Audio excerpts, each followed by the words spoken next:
Alright, we are live.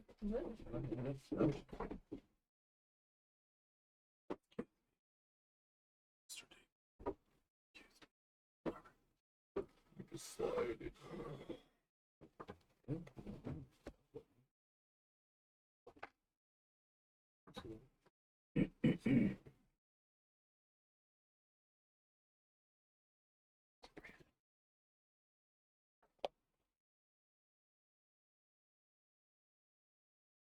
We're doing this.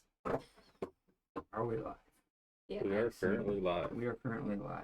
We are currently live. Say something to inspire the people. What I want to say, I can't say.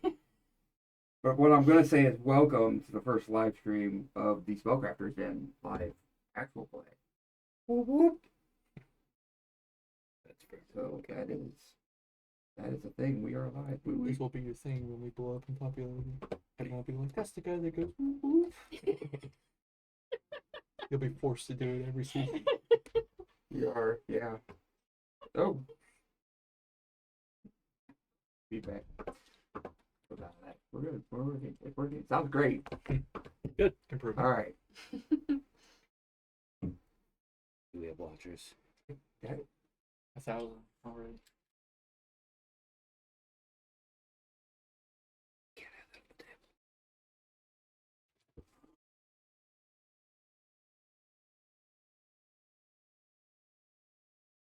I know Okay. I didn't buy those red soap cups. Would have been nice if my drink was cold, but you know. Mine was in my car all day. Oh, it's terrible. All right. So, It's 90 degrees out. 8 more degrees than we would at a party. session 0.5. It's casual. Good story elements. Casual. It's casual. Nerds. So we start off. Will help me world build here. And destroy Soda Worlds. Yeah. Everyone had a chance to review stuff, correct? Rectamundo there. All right.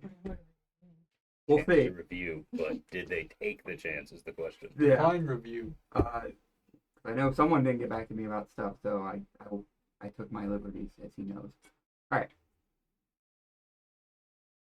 We are in not the capital city of Creighton. The capital of Bedrick is Ironfall, port city on the western side of the coast. Our story takes place around Creighton, with its 5 little sub towns. Grook, it's been, what would you say, a month since the passing of your partner? Yeah. In an incident at the Tri-Spire Mountains. Making your way east, stopping where you can, any church to help prolong any decay and prevent any necromancy from taking Val's body. You eventually made your way to Zeros,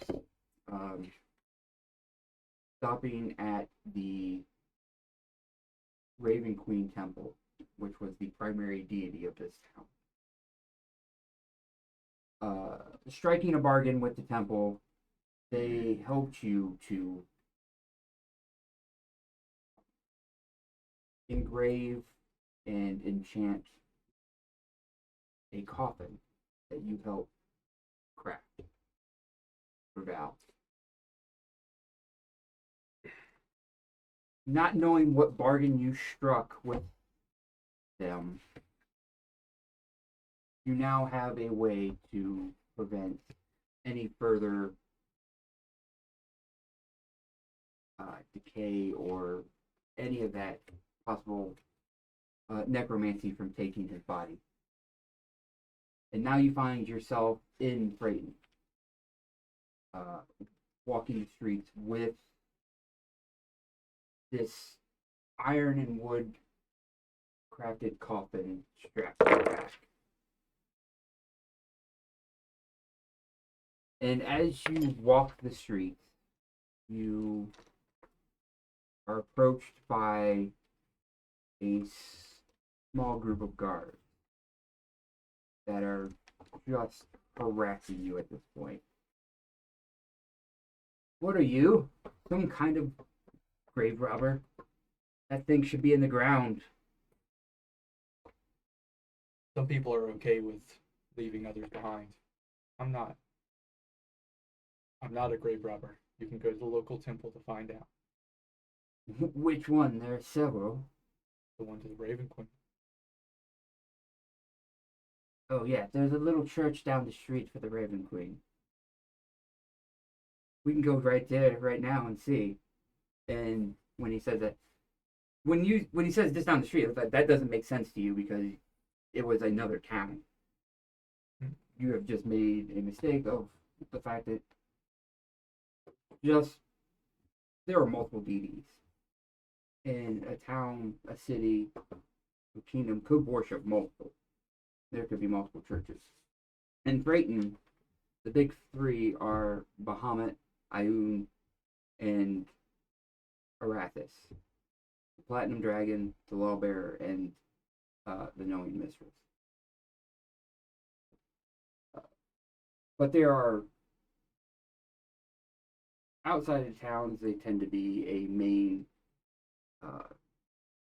deity, the 5 surrounding towns. But as they harass you,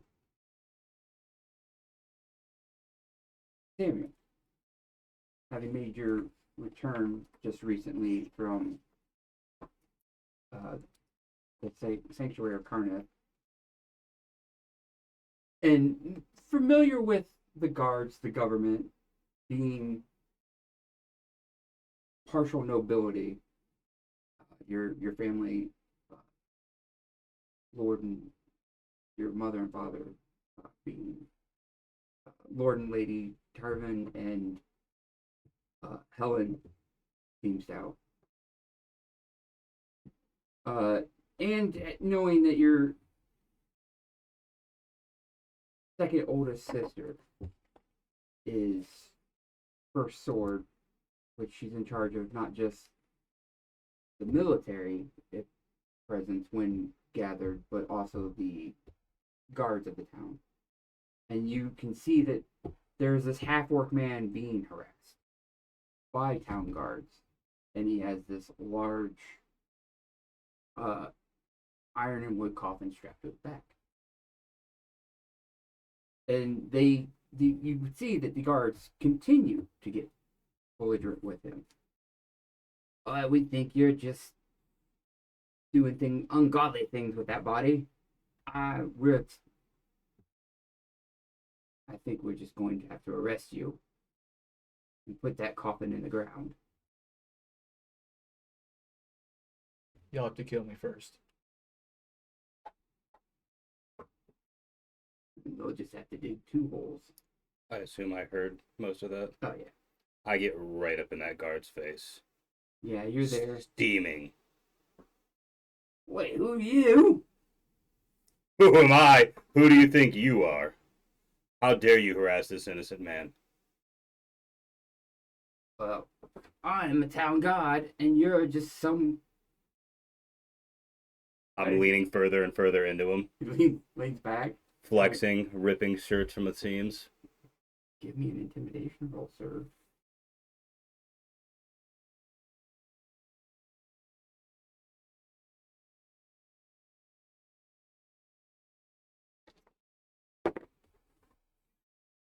The first nat 20 of the game.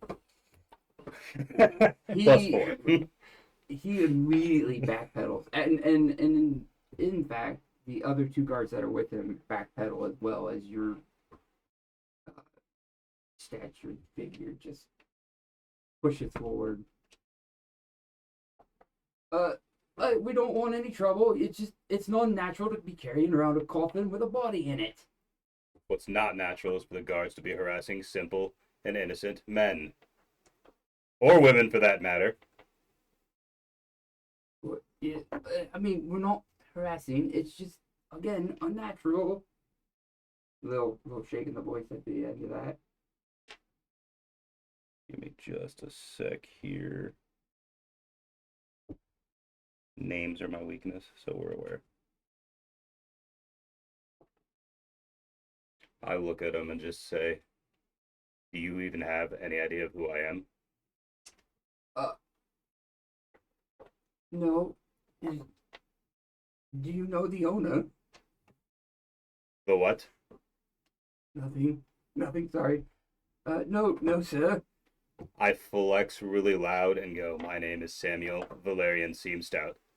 At the mention of Steam South, you go, sorry, sir. We didn't know it was you.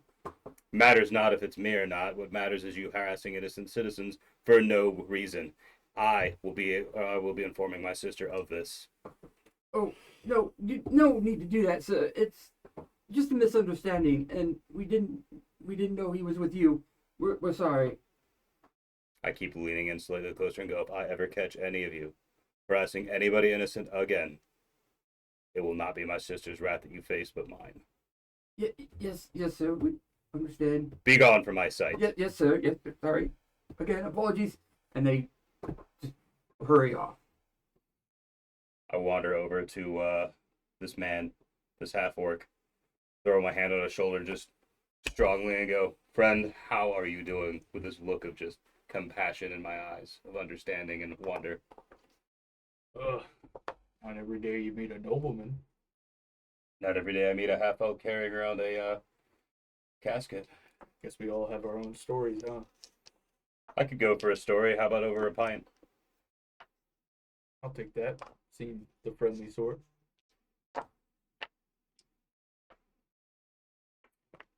So we'll go to I have no clue where I am, by the way. This city's all new to me, so you'll have to show me to the tavern. I will. Assuming I know where the tavern is. You do. I mean, you're very familiar with Brayden. And as you go to lead him to one of the local watering holes, the fine hairs on the back of your neck begin to stand up as if you get the sense that you're being watched.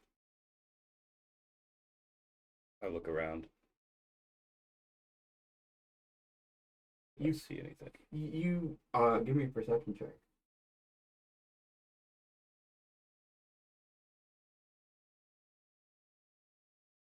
Where is my...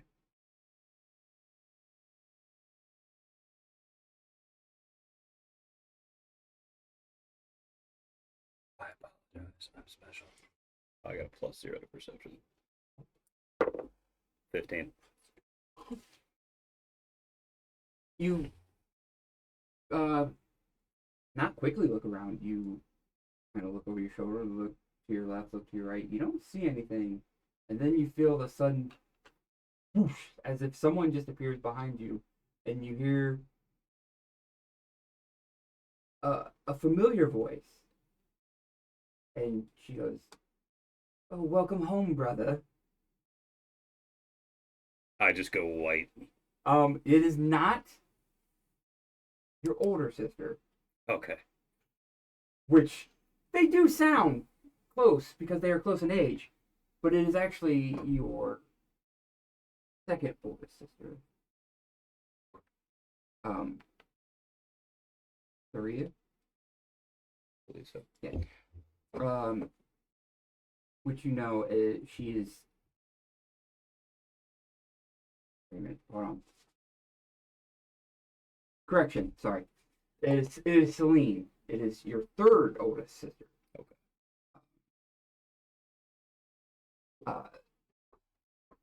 And you know that she is the fifth staff of Strosem, the assistant head of arcane procurements and magister of communications.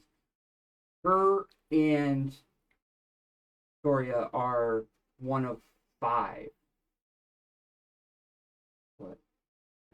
Strosem is STROSAEM.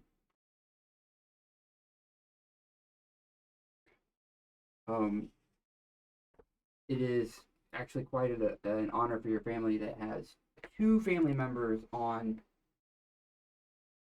what is essentially advisory council to the governor and governess of Freyden.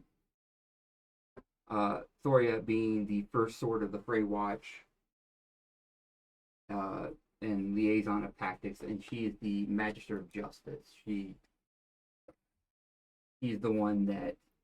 So Thoria and Celine. Yes, they are both on the advisory council to the governor and governess.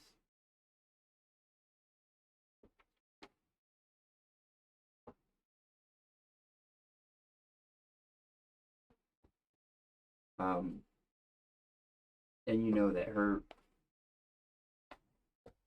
she also is on the board for the local mage institution. I slowly turn around because at first I thought it was my oldest sister. Yeah. And then I see her and my face lights up and I scream. I'm going to call her Celis as a little pet name. And just grab her in a two-arm bear hug. Brother, I'm glad you're home. You can't breathe. Sorry, big sis. Just set her down. Were you planning on telling mother and father you've returned from your training? I was on my way, as a matter of fact, till I ran into this fine gentleman here, who was being harassed by the local guards. I took care of them. Would Yes. say harassed. She looks him up and down, tilts her head, and you recognize that as a sign of interest. As she notes the coffin, not just being peculiar because he's carrying a coffin, but knowing that her specialty lies in magic items, artifacts, and she, like I said, her head cocks and she walks around you, and you can. I might keep an eye on her the whole time. You feel like the slightest touch of like a finger touching the coffin. It's like, well, sylvan runes with divine mixed in. That is interesting. You find it. What you don't see is her eyes flare for a second. Ah. So, harmless. I would be careful though. Some people just don't understand much of anything in this town. Brother.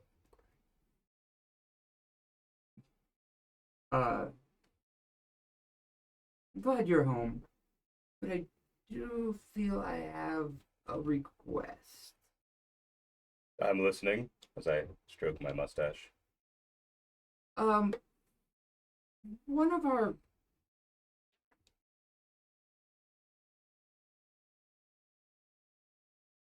as you may have heard, we're currently looking for a new third eye.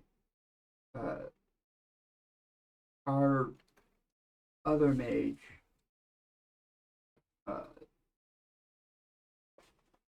Heinrich, has absconded his position for some time now since the passing of his wife, and well, his sons attended the institute, but they have missed a few classes as of late, and we're beginning to become concerned, as they are some of the brightest that we've had, and we've worried something's happened to them. Interesting. I shall look into this, because I believe a fine education leads to a fine young man or woman in this world. Nothing greater, except for perhaps physical fitness. Indeed, brother, indeed. Nothing like a healthy regimen of exercise and eating right. Excellent. I'm so glad you said that. You can join me for the next evening run. Ah. I do believe my duties do tend to keep me quite busy. I poke her and go, your body could use a Don't little do that. extra. I will send you somewhere very far away. I start sweating. Not again. Because the last time she did that, I assume I ended up somewhere where my older sister didn't want me. Actually, the last time she sent you somewhere, it was to your older sister. Yeah. Yeah. Oh. And then I And then you thought your regular exercise regimen was grueling. She put you through your paces twice over. oh, not that again. But, Alas, we are being rude for her. I turn to the half-orc gentleman and go, I apologize for I have introduced myself to the guards, but not yourself. I am Samuel Valerian Seamstout, heir to the Seamstout wealth. And this is my sister, Celine. May I have your name? Well, it's a pleasure to meet you both. I don't have such a lengthy title, but you can call me Garuk. Garuk, a fine, strong name. I pat him on the back. You seem very close with your family. Yes. If you don't mind me asking, why is it you turn pale when your sister is mentioned? I just do it again. She's a little bit of an animal. brother, note this. I wouldn't let her catch you saying that. She's a lovely woman. What is her name? So I might keep an eye out for this. I dare not speak it Lovely aloud, and I woman. whisper, Elysier, out of fear of her hearing. Hairs on the back here. Rise up again. As if somewhere there's a very scary woman drawing a sword ready to strike. Oh, God. Alright, brother, when the Institute was in recess, they went home for the break, and they have yet to return as of recent. We know that their family had a bit of a small farm outside of Acraton, just to the north of here. You know, a half day's to 3/4 day travel. They were in the care of their adoptive aunt, Tia. Perhaps maybe stop in there and see if she's seen the boys. You are.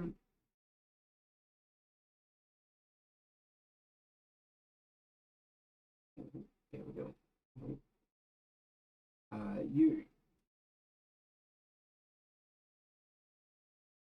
You're looking for Edwin and Albert Ullenbrecht.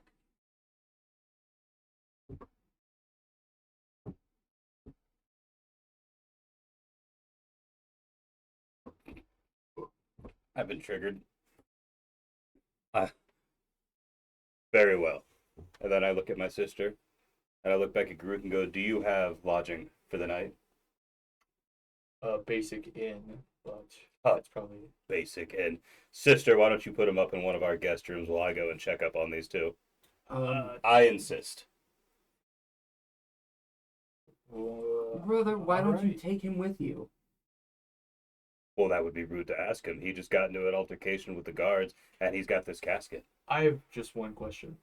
This university, I trust it's well versed in magical arts, spells, conjuring, the like. Yes, we teach all forms of magic. And if this student is found unharmed and returned to the school, they might be grateful. Perhaps to earn favor in the university. That is quite possible. I mean, this is on behalf of the university, so those who would help would be ingratiated by the institute. Then I shall help, if you would permit it. I could use some friends higher up. I look at him with like a sign of respect in my eyes, just staring at him and start to tear up a little bit and go, a comrade in arms helping those in need is a friend indeed. Are you going to leave me with him? Let me help you with your burden, I say as I grab the casket and throw it up on my shoulder. I will fight you. I'll say as you reach for it, I'm going to jump back like a cat. I just defensive. I meant no offense. I just wanted to help you. It's fine. Just don't touch it, please. I don't know how sensitive the magic is, or I'd just rather carry it myself. I respect that thoroughly. I will get your story. Perhaps I can get some of it as we walk. Let's go to this farm. Should we go today? What time is it? It is early afternoon. You think we could make it today? I take that as a fitness challenge. I could run there and be back before the blink of an eye. Yes, but without exhausting ourselves. Exhaustion is just the way of the body getting stronger. That, yes, but when you are Well, exhausted... I'll leave you to it. She interrupts, and you see her trace some symbols in the air. After a few moments. Well, I've let Mother and Father know you're home and that you'll be visiting soon. And Alicia says hello. Just white again, sweating. Yep. Tell her I said hello. Oh, I will. And Karine does miss you. But I must be off. I have work to attend to. And then she taps her staff on the ground, and actually, you see her trace something on the ground, and she goes, "Here, this will shorten your journey," and she pushes you both onto a teleportation circle. Can she physically push me? Yes. Okay. She may be a mage, but she is no weakling. I was just checking. It catches you off guard with the staff, like at the back of the knee, and you step on it, and there is a flash of light. And next thing you know, you are out in an open, like, short grass plains. I elbow. Gerber can go, blink of an eye. Is your whole family fit? Most of them. But none so as fit as I. Ugh. Weren't you supposed to speak to your family before we left? They know I'm here. It'll be fine. Come now. Let's Alright. investigate. As we walk. Where are we? You are. From where you can see off in the distance the Kilt Highlands, so you know that you are to the north. You're not seeing Freyton itself, so and you see off in the distance is about roughly a third of the size of Freyton, but you see a small town ahead with some places, and you know that from what she said that their residence was somewhere outside of Ecriton, but she gave you information to seek out their adoptive aunt, which she failed to mention who that was. She said it was. Did she? Yeah. Yeah, she said Oh, okay. adoptive Aunt Pia. But yeah, you're roughly half hour outside of town. I look down at the coffin. Does that thing got wheels? Or is he No. just dragging this? He's carrying it. Oh, okay. It too. I look at him and go, well, let's walk at a nice, unexhausting pace, and I take off into like a really good jog. Keep up. As I see him keeping up, I keep trying to push it just to see if he'll keep matching pace.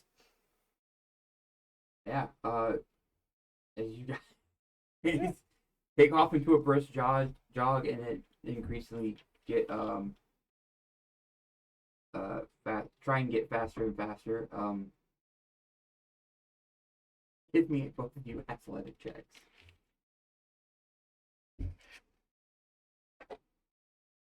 That's gonna be really.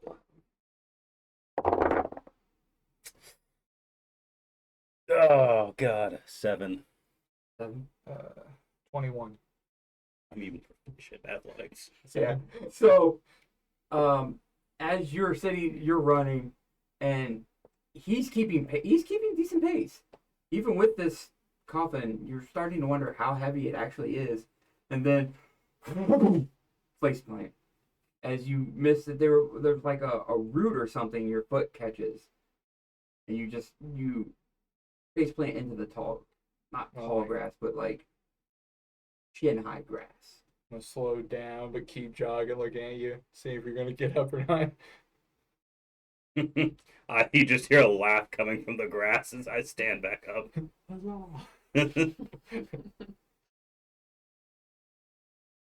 And just Do we laugh keep on maniacally, pace? saying something along the lines of mistakes are just the way of furthering your training. Should have Perhaps been watching where I was going, going and not worried about you. dexterity is what you should be working on next. But Yes. And then I start running to catch back up to him. Yep. So you easily catch up with him. As you both approach the edge of Ackerton, and again, small community. You arrive. What do you do? I ask the first person I see about Pia. All right. Give me an investigation check. See who you find. Dirty 20. Dirty 20. All right. You find.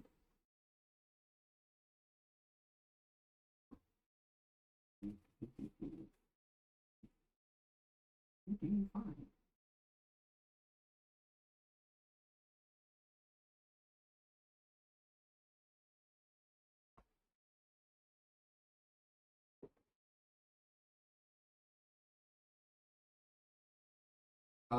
Yes. So you find, what you find is the tavern, the Odd Blossom. Good place as any to find information. You enter. Yes. All right. So as you enter, it is quaint little tavern and inn. Two for one. You see a older woman at the counter cleaning some tankards. She's human in appearance with very long braided brown hair, smooth sunburned brown skin, much shorter than you, but not too short.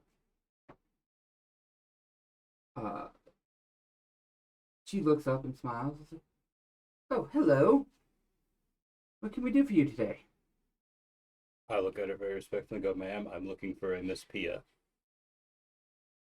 Oh, you're looking for Granny Pia, are you? I believe so, yes. Oh, I've also heard her called Auntie. Yes. Yeah, Pia Willman. Yes, just north of town. Not maybe 10 minutes outside of town on the north side. Has her business is out that way. Her little tinkering shop. What was her last name? Wellman. Wellmann. I thank her and I go to leave and then I turn around and I grab her hand and slap a silver coin in there and go, thank you. Oh, well, you're welcome. You have been more helpful than I could have ever hoped, and then I just rush out. Come along, Garuk. That was hot. Yeah, so you turn right around and you make your way through the small town.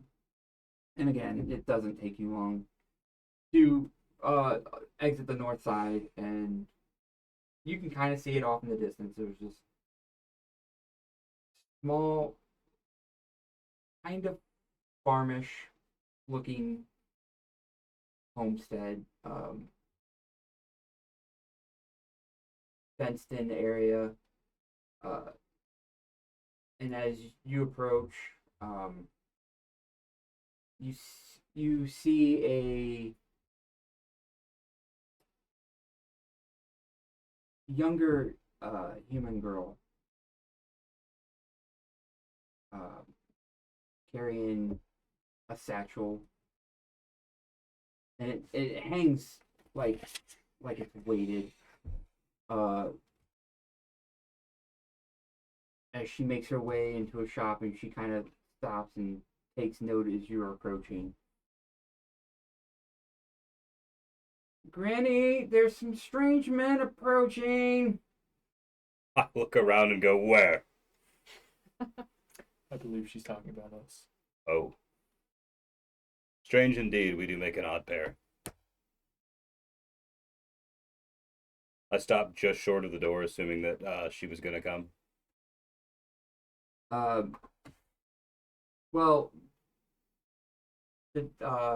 you approach the decorative fencing, as she kind of stands there, and goes, the young girl looks at you, long, straight, auburn hair, looks at you and goes, can I help you? I look and go, at my sister's behest, I've come to talk with Auntie or Granny Pia, as I've heard it told both ways, to check on the boys. The boys? The Albrecht brothers? Yes. They apparently haven't been attending classes. Do you know about them? Well, yes.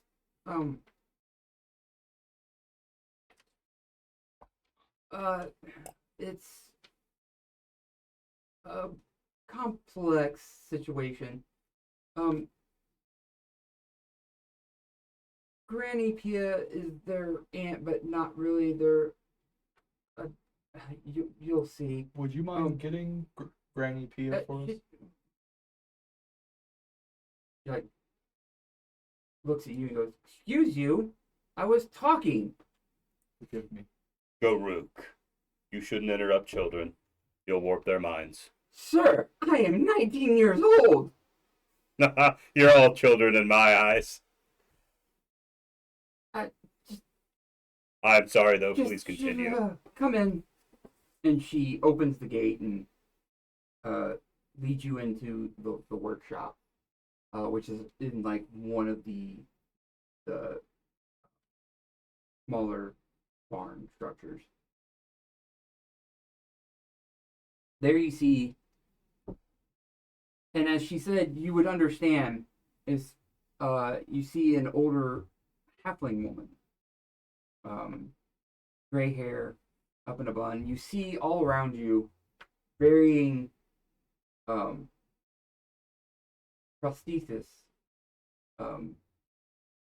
being like displayed or on a workbench, and then off into one corner is like a half assembled wheelchair. And you see, like I said, you see a halfling woman on a stool with a set of magnifying goggles as she's working on as she's working on an arm, or it appears it's mostly assembled, no hand. Looks like it's from about the elbow down, the forearm. And she turns on the stool and goes,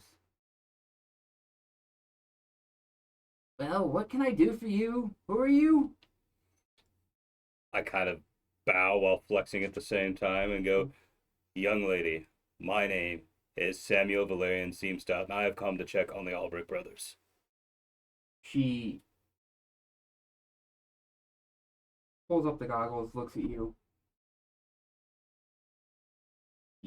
Flattery. No. That doesn't fly here. You're looking for Edwin and Albert. That is correct. Well, I haven't seen them in some time. They're supposed to be attending classes in Freighton. They haven't been attending. That's why my sister sent me here to check upon them. Well, that's quite unfortunate. Last I'd seen, they had left for when classes were supposed to resume about a month ago. Insight check? Go ahead.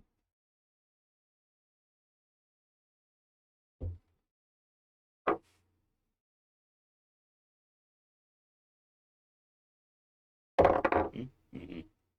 8. 8? Well, she seems to be telling the truth. I look at her very seriously. All of a sudden, go, can you please point me to their home? She goes. A month is too long.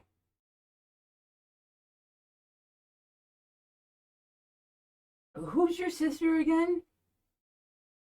Celine Seamstout. Ah. Yes, one of the boys' teachers. I remember them speaking of her. Okay.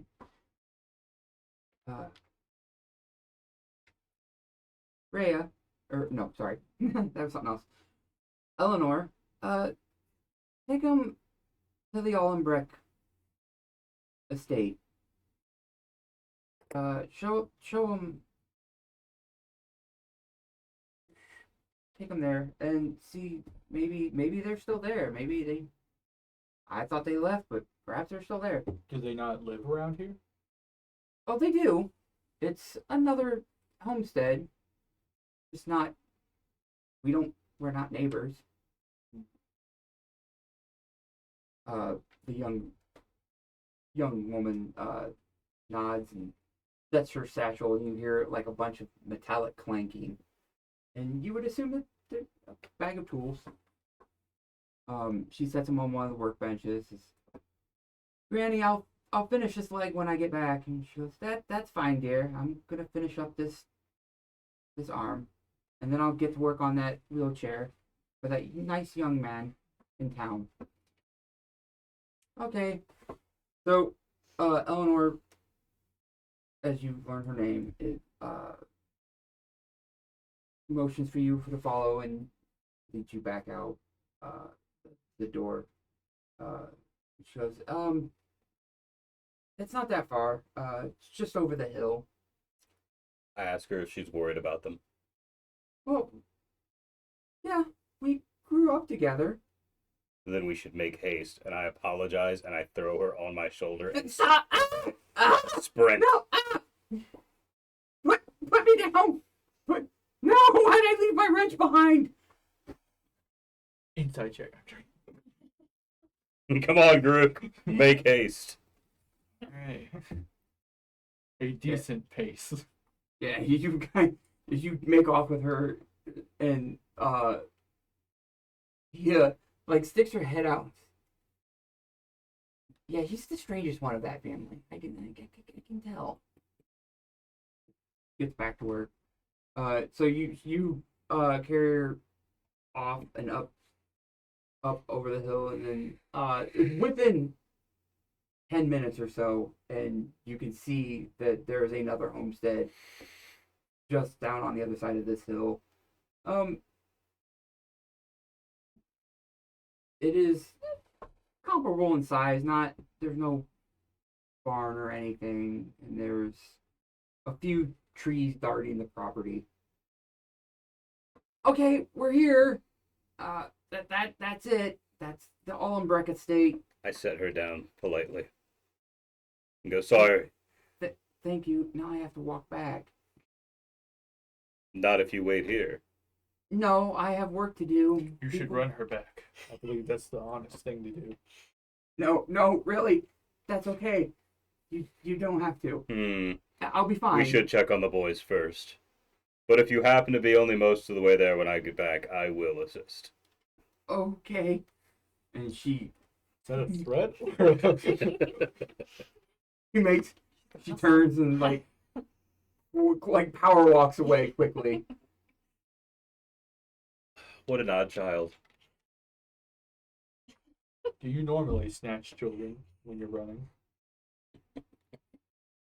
No, but we needed to make haste. Fair enough. All right. So as you approach, it is a nice sized home. Grass is kind of high, like no one's been here for a while. And you approach the front. It's like a nice, almost wraparound porch. You approach the front door. I knock. And very loudly call, Edward! Albert! No, No? Edwin. Edwin. Sorry. A hard name to pronounce. Edwin and Albert. It was the Bert that got me. You knock and stand there for a few moments and answer. Did you hear that? I believe I heard a scream. You should kick the door in. I kind of look at him and go, I believe that would be inappropriate. Let me try knocking harder. And I knock with my fist as hard as I can. Give me a strength check. Ooh, yes.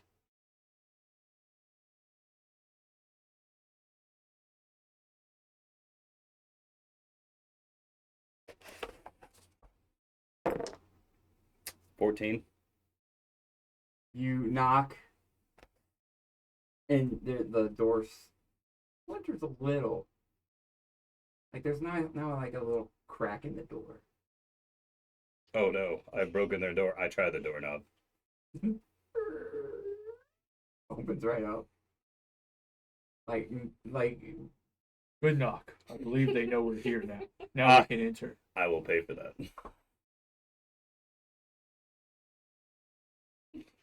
And I say Past you. their name's Good job. Walk in. Edwin, Albert, is there anybody home? Boys? give me a perception.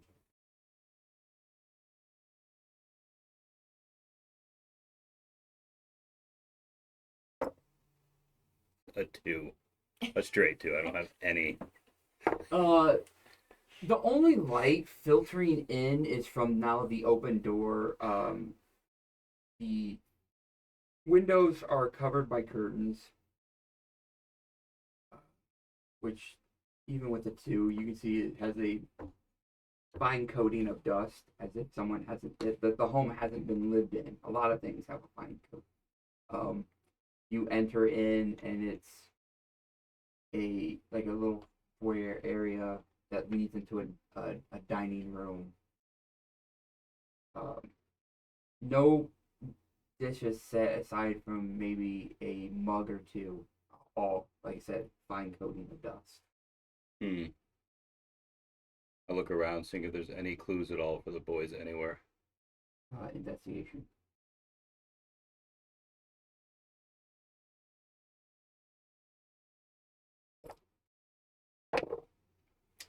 $19. 19. From what you tell, there's no sign. Again, no signs of anyone having been here in some time with the dust, and you kind of like trace your finger on the table, and I said it's a fine thin layer. You do notice that there are strange tracks in the dust on the floor that lead to a door off to the side, off the leads out into another room, and then there's a door that is closed, but the tracks lead up to the door, and then like the door where the door sits in the frame half covers these strange like played out animal tracks of some kind, maybe. Oh my. I go to the door. Okay. I try to open the door. When you open it, you see a set of stairs leading down, but it like into pitch darkness. Grab a torch from my inventory and light it with my tinderbox. All right. You light it up and you look down and you see the steps. Like a landing before you, only a few steps down, and then curves off. But you can kind of see a little bit. Like it seems to be like a basement area. I slowly walk down, Careful. very carefully. Things dwell in the dark. Yep. As you walk down, you also see that there are like candle sconces along the way that you can light. I start lighting them. You start lighting them, and the room, as you walk down, lights up. You hit the first landing, and then you can see down, and it opens up into a wide basement. It looks not just like a basement, but like almost like it was a study or its own workshop, like kind of set up. You see benches and you see bookcases and shelving. As you walk down and light some more candles, you can kind of see that on one of the benches there are multiple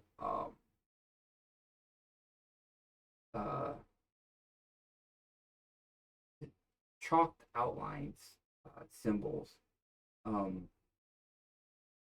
Having grown up with a mage sister, you know that they're arcane in origins, though you're not fully familiar with them. You can see like different bottles and pouches adorning some of the shelves above this workbench, and like a pile of moldy, dusty clay is sitting there. And you can see like on the floor there's a bigger set, but it looks like some of the symbols aren't even there anymore.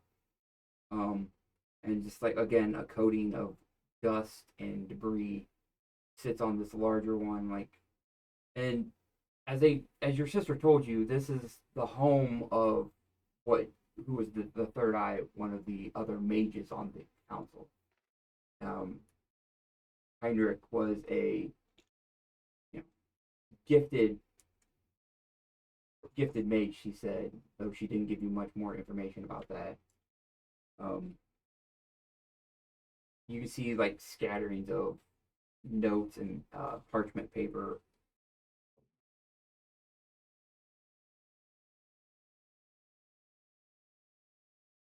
Group, what are you doing at this time?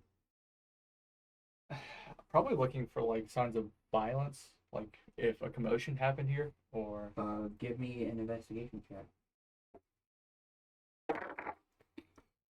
6. 6. As far as you tell, no, there's no sign of violence. Again, scattering the dust. The footprints seem to have vanished once you had opened the door. So whatever footprints you were following are gone. Are there any doors or any other rooms off to the sides? No, it seems to be, other than it looks like there are another set of stairs going up, and from what you gather, it's like this was a cellar, a storm cellar maybe, that was converted into almost, you would say, like it's a lab. Okay, I thumb through the notes as best I can. See if I learn anything there. From what you can tell, what languages do you speak? That is under proficiencies. Common, Dwarvish, Elvish. Elvish. Okay, you do understand they are written in Elvish. It is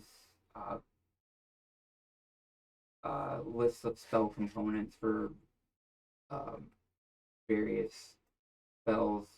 One of them being a spell to create a arcane servant called a homunculus, which you've seen them from time to time around Brayton. They're these small winged-like creatures, almost gremlin-esque, that mages will sometimes use along with other familiars to help assist and gather information when they're doing research. I look back at Garuk and go, I'm growing more and more increasingly worried. Why? Well, they're not here. There's dust upstairs, not as much down here. I start heading towards the other set of stairs since I didn't see anything else in here. Before you do that, are you familiar with these ruins on the ground? Is this There's a clattering off to your side, and you my find weapon? you see something skitter along the floor off of one bench, and a small silver goblet has been knocked to the floor. Did you see what did that, Garuk? Possibly rats. I start looking around the room.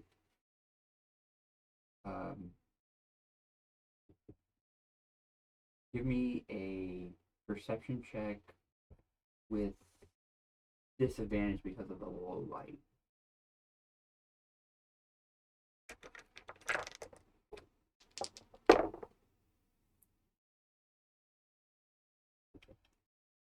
$13. 13? Yep. As you approach where the goblet is sitting there kind of swaying back and forth on the Yes. floor, you see more of these footprints that you followed. And you hear a small noise coming out from under the bench. The workbench. I lean down as far as I can, being a fairly tall person, Mm-hmm. and look under the bench. As you look under the bench, you kind of see this cat-sized creature with long ears and almost like a mix of, think hyena but hairless Egyptian cat in like the face. My eyes light up and go, aren't you the cutest thing I've ever seen? And I try to reach for it. And it launches out at you, like going right for the face. And Garuk, at this time, you hear more skittering from behind you. I guess I swing around. You swing around, and there's a couple more of these creatures. And then you feel something launch onto the coffin. Like, the one that goes, like, lurches for your face, actually climbs up over your head, launches for the coffin as well. Roll for initiative. Oh wait. No. 14. That 14 was terrifying. That did not do it.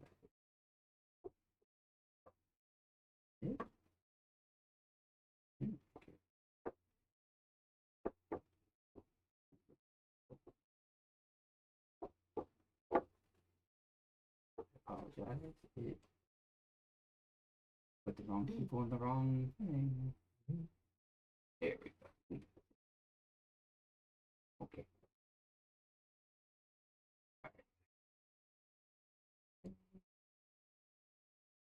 Wait for it to look. Alright.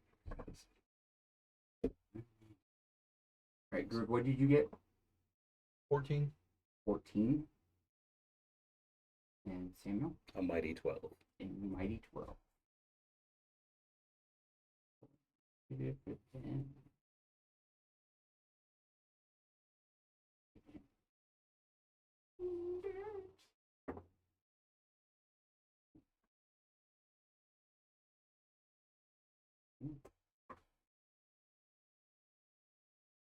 Alright. Garuk. So there they are. These strange, and you're going getting glimpses as they're darting around and starting to scurry up the coffin. That is, you are first to go.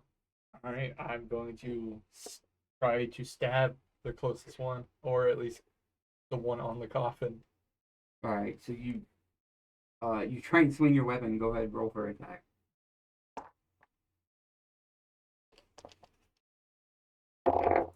Is a 21 to hit?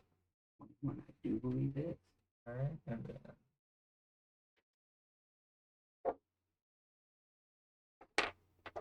get all my dice.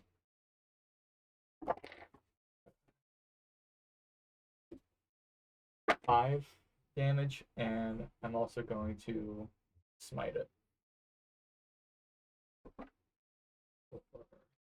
Light it. I'll smite.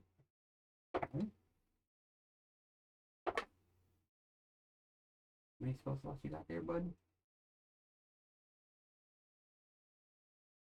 14 Half. damage total, and I believe it's 10 radiant. Yeah, that you as you're swinging, you catch a bunch of these creatures in one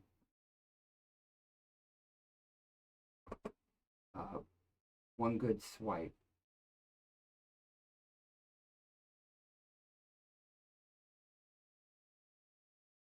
And that will be my turn. Well, how close are you to me? I mean, we're in a not super large room, right? No, it's actually a good sized room.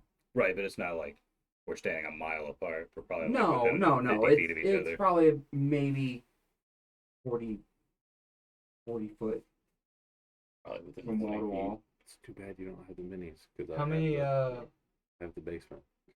how many enemies are around him right now that I can see?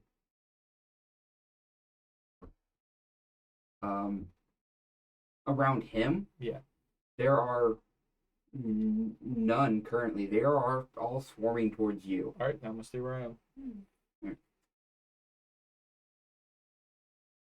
All right.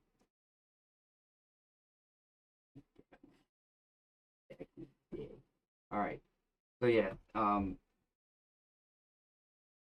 So as you sit there and you swing at them, and there's the flash of bright divine light, several of the bodies like are singed and go scattering to the floor.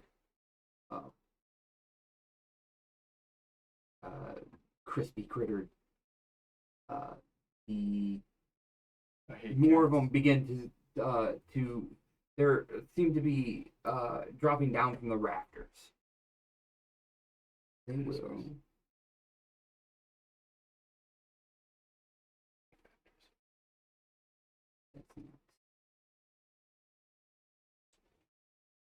All right, so they are going to attempt to bite at you.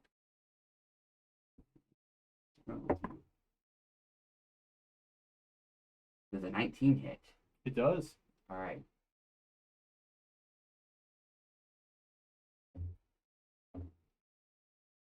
Get those 2 dice. Oh, that is 6 points of piercing damage and 3 points of force damage as these creatures crawl up your body, trying to bite at you, scurrying, like I said, scurrying all over the coffin. I'm nearly dead.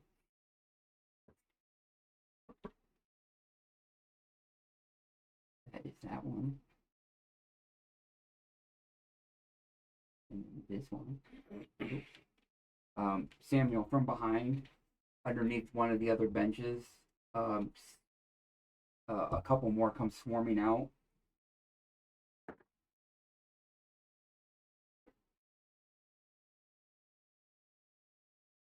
It's a 22 hit. Yes. Okay. Worth it. Oh, Caleb's dice are nasty.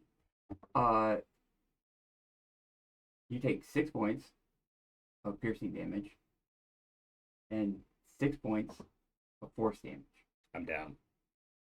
Yeah, they run over you.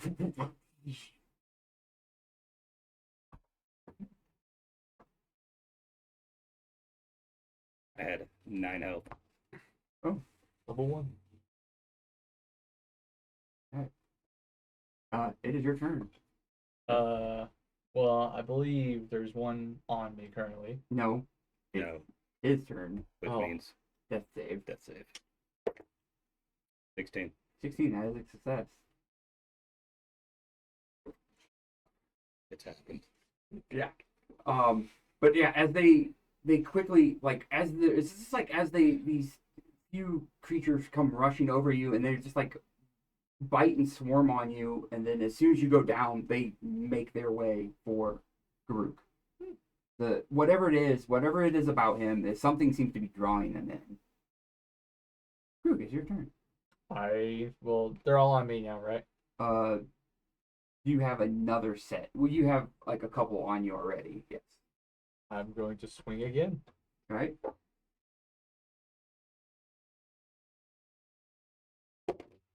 Uh, 22. Hits.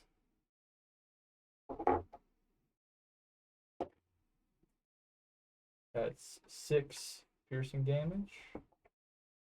And then I'm going to put another smite into it.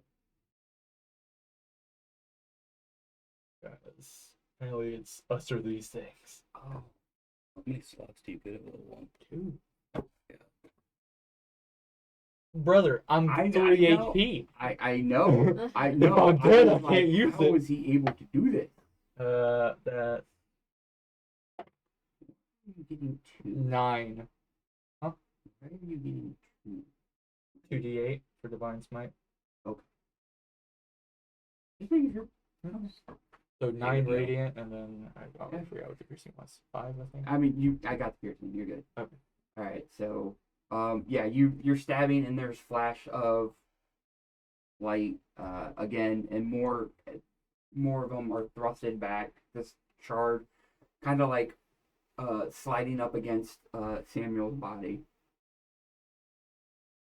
All right, and since they're all coming for me, I'm just gonna hold my position.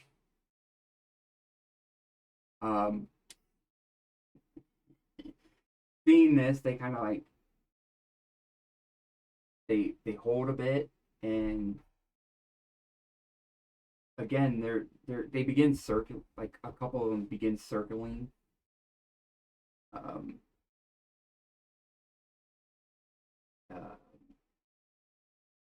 Trying to get to your backside again. Something's drawing them in.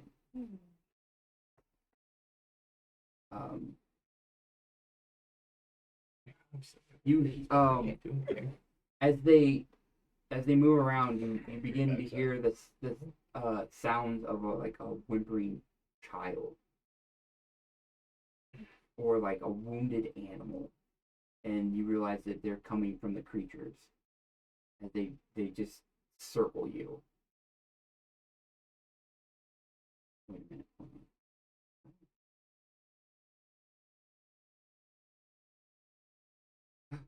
Oh. Oh, no. Oh, yeah. Okay, we're good. I was thinking it was a swarm, but it's not a swarm. It's just, Just warming it up. no. Okay. Yeah, they hold their position for a moment, like I said. Just trying to like gauge and trying to see how close they can get.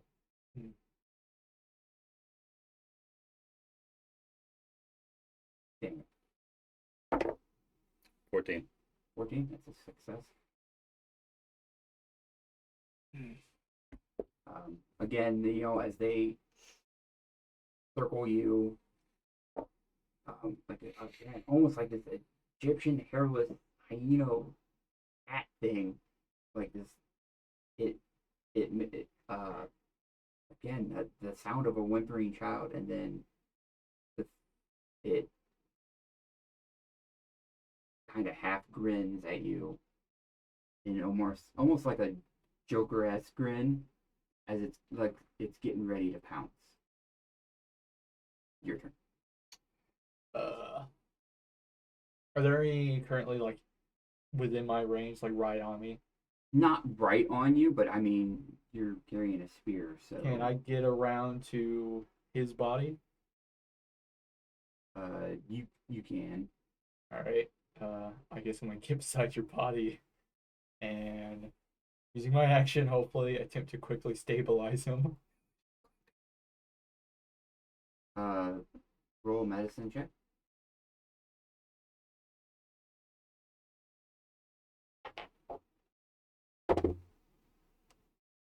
14.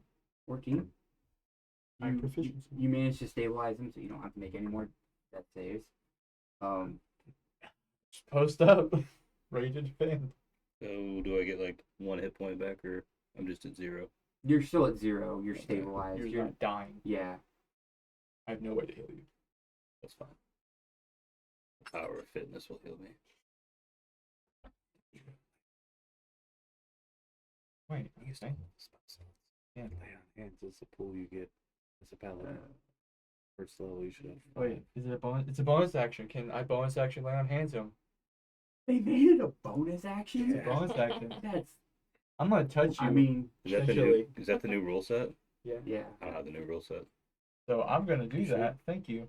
You've heard of this. I'm gonna heal you. I was looking at the wrong Let's thing. see how much. I'm still on the wrong. You just heal at 5 HP. I don't even have to roll.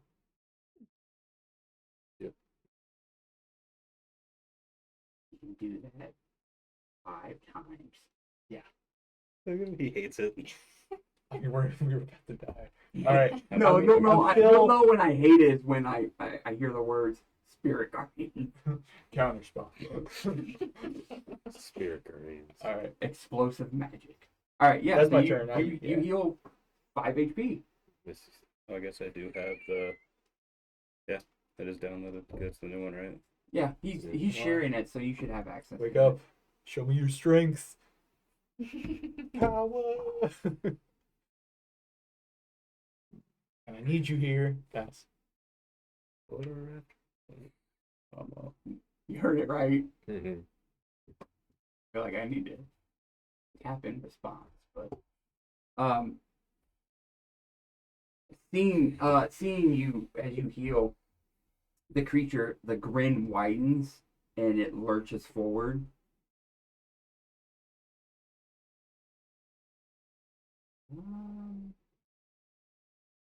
Who's it going to attack? I'd like to say I'm kind of trying to defend him. Oh, so you're like carrying him? As Like, much as I can Oh, to that's take gonna go any for you aggression. then. You should know I actually don't have any healing. It's fine. That is going to be a 14. Misses. Oh, so it lunges at you, and you kind of get your spear up, and it's like wrapped around it, like.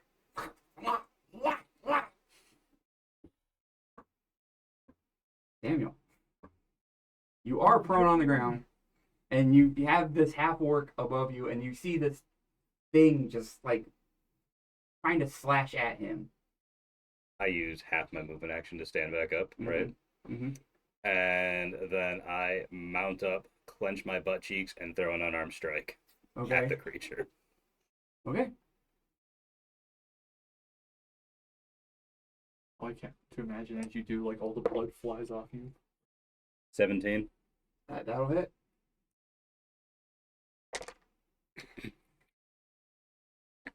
I threw it back in the rest of the dice. An 8 for An damage. 8 for damage. All right. You always clench your butt cheeks when You- punch. It gives a as extra- you cock back and you just slam, you just hit it right in the side of the head, and it staggers and falls off the spear for a second. It looks woozy. Rook, you're up. It's a solid hit. It's not a Yeah, it was a solid hit. It looks hurt. It's like you can see if it Stab again. stab. Yep. I'm gonna try again to move in front of him first and then stab. Always trying to be in front. There's like you're kind of already in front of Alright, him. perfect. He smacked it off the spear. Then yeah. Go for that stab. With the weapon attacks, I'm looking good. 23. That hits.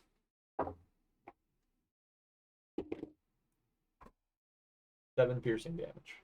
7.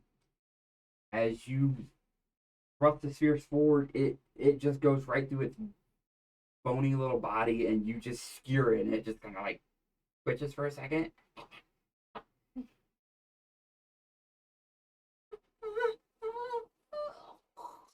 Like you hear like the last gasp of a whining child. This is the first time I've heard that since I've been unconscious. And I'm Yes, just like, yeah, you didn't hear emotional as you damage. yeah, you didn't hear them like Damage. yeah, and it just kind of like it's just on there oozing some kind of viscous liquid from the wound. The other two like are there's one at your feet. Like you can see it's been like singed by something.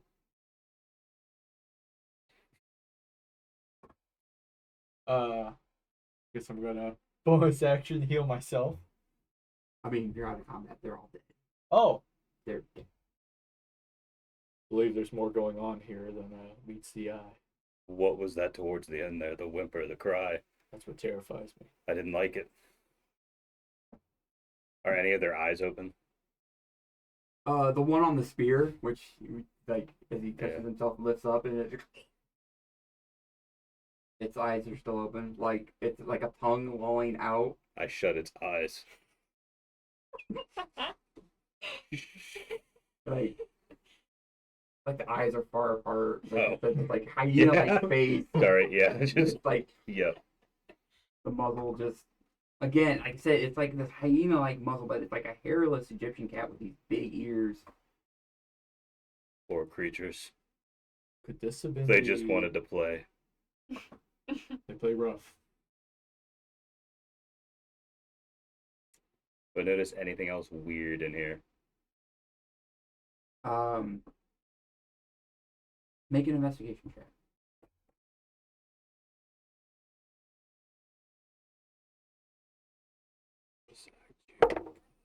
Nine. 9. You're not the smartest, are we? Oh no. Oh, I'm smart. I'm just not I wise. would say no. Sweet Satan's No, you don't see any other. You don't see anything weird. It's just these things were hiding in dark spaces, and for whatever reason, they seem to immediately go for Garuk. Why were they so attracted to you? My guess is they're attracted to magic.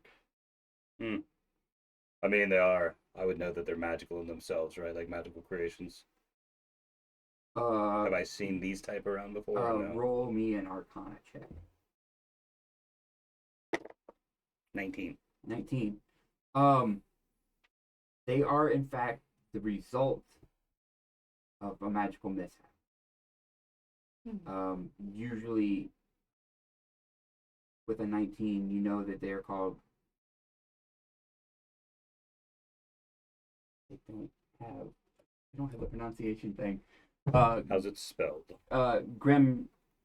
Gremishka.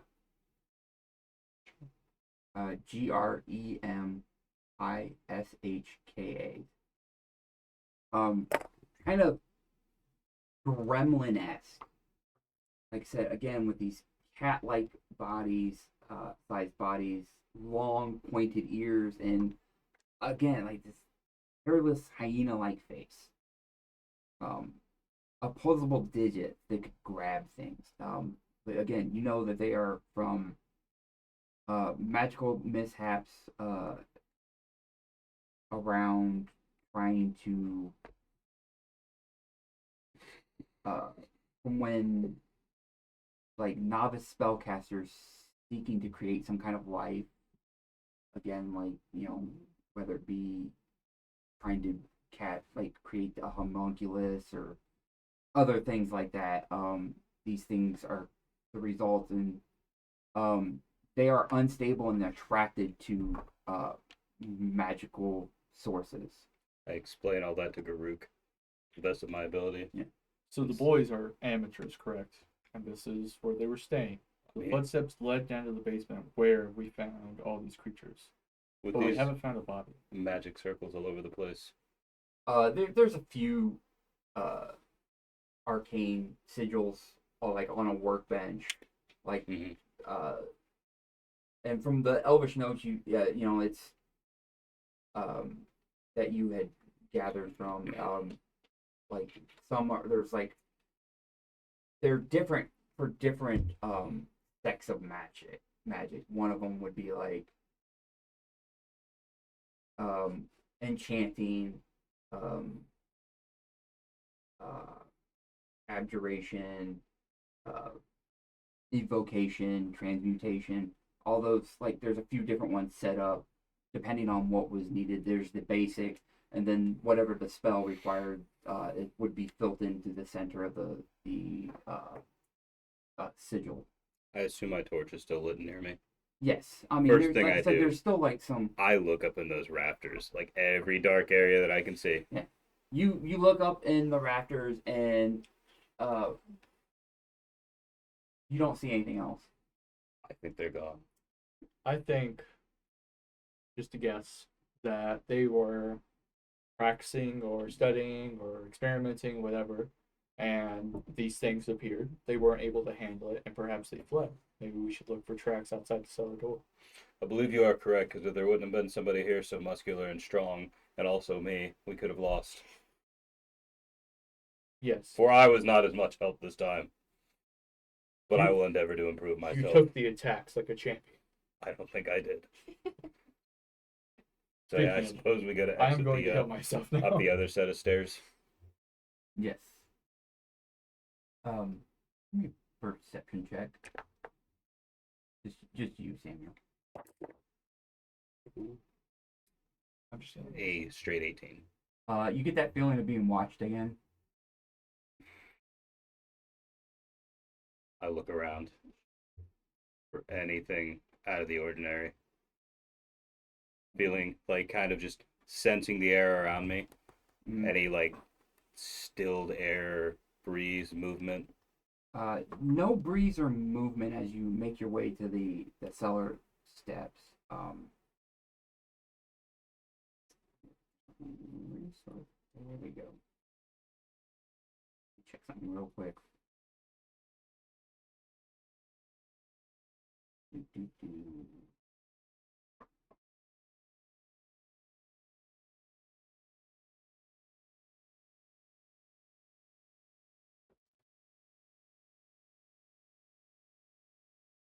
Give me a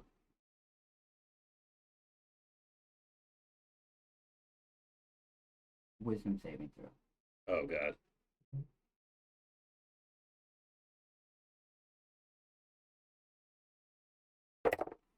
A 12. Okay. You're fine. Am I?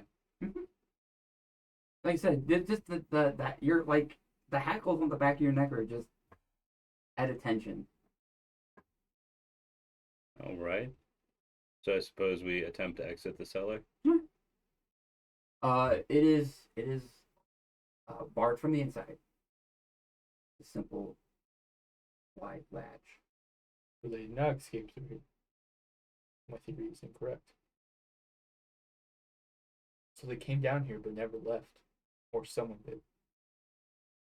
I mean, theoretically, yeah. The tracks led down here, and there's no other exit besides this, and it's The barred. tracks you saw match the creature. Yes. Do we see any footsteps outside of the area or any? Oh, like, did you open the door? yes. Yeah, you open the door. It's relatively dry grass. We should probably explore the rest of the house, huh? Hmm. We went I straight did to the get an odd basement. sensation in the basement.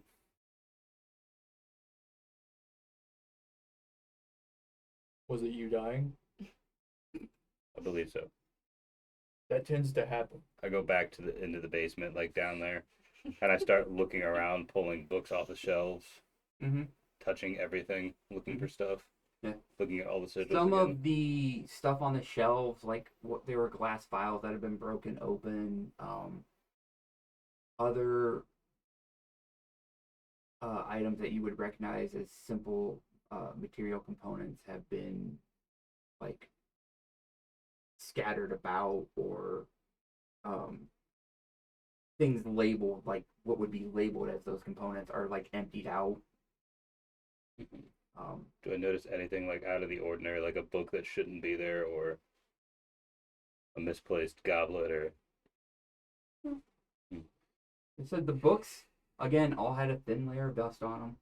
there No, nothing outside the norm of a well-known spellcaster would have.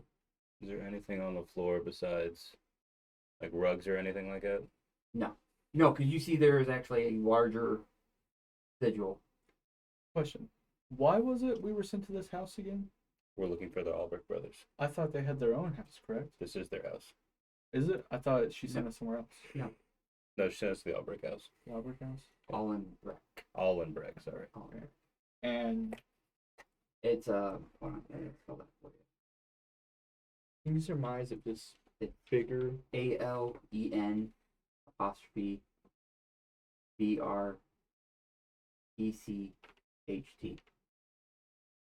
Can you surmise if this bigger ruin circle is what made these creatures, or if it's something else?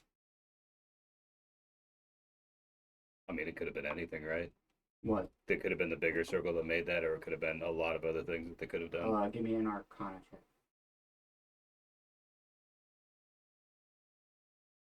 That is actions. I don't need that.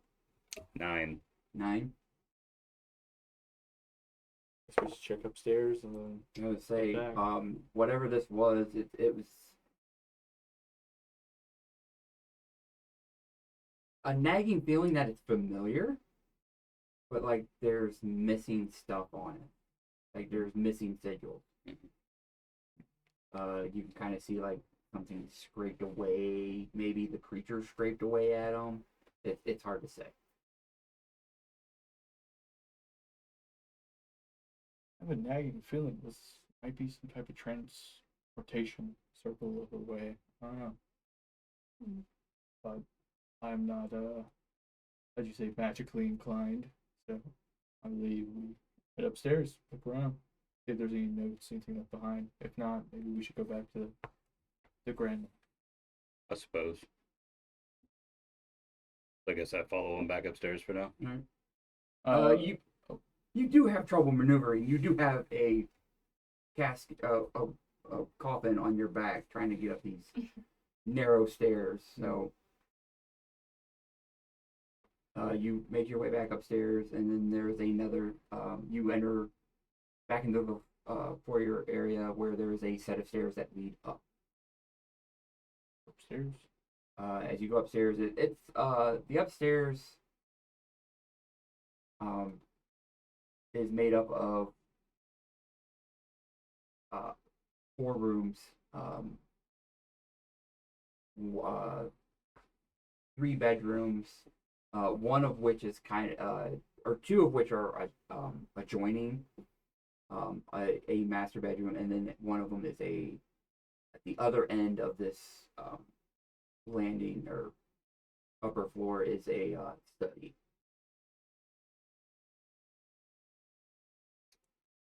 I suppose I head towards the study. You enter the study again. Door opens easily. Dust everywhere. Several more bookshelves. Some of them are from quick glances are history books. More novice to intermediate magecraft books. Simple lessons. It's all you can gather this is the father's study, and that he may have at one point also had taught at the institute. Maybe we should check the boys' room and see if they left a diary or something. A journal, perhaps. All right. Which I believe that'll be the adjoining rooms if they were close brothers. I guess we head that way towards the bedrooms. All right, you backtrack, and that would be the two center rooms. As you look about, beds are made again. Layer of dust. Half a half. Each room has a desk and looks like half burnt or almost fully burnt down candles for late night studies. Dressers and armoires of clothing, moth, almost like they are starting to be consumed by moths. Does not still appear that anyone is here or has been here for some time.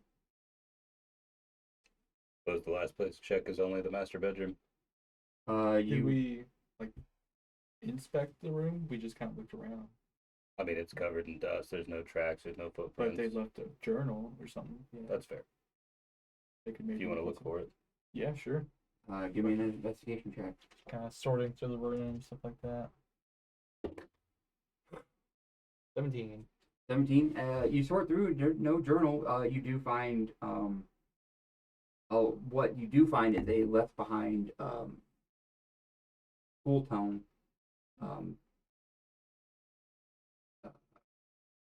which would be a second or third year. I just thought of something funny. I'm sorry. Okay. Instructional tone for the students, and it on the tome it says third year.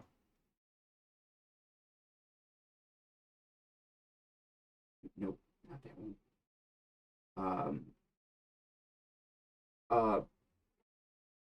Brozarth, Institute of the Arcane. Do we know how long these boys were in before all this happened? Would I know that because I was training, so they were newer students, weren't they? They would be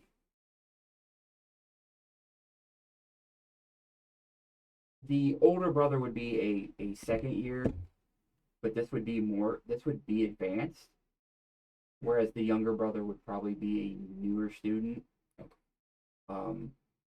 Though you didn't really get their ages, you just know that Edwin was an older, and then Albert was the younger brother.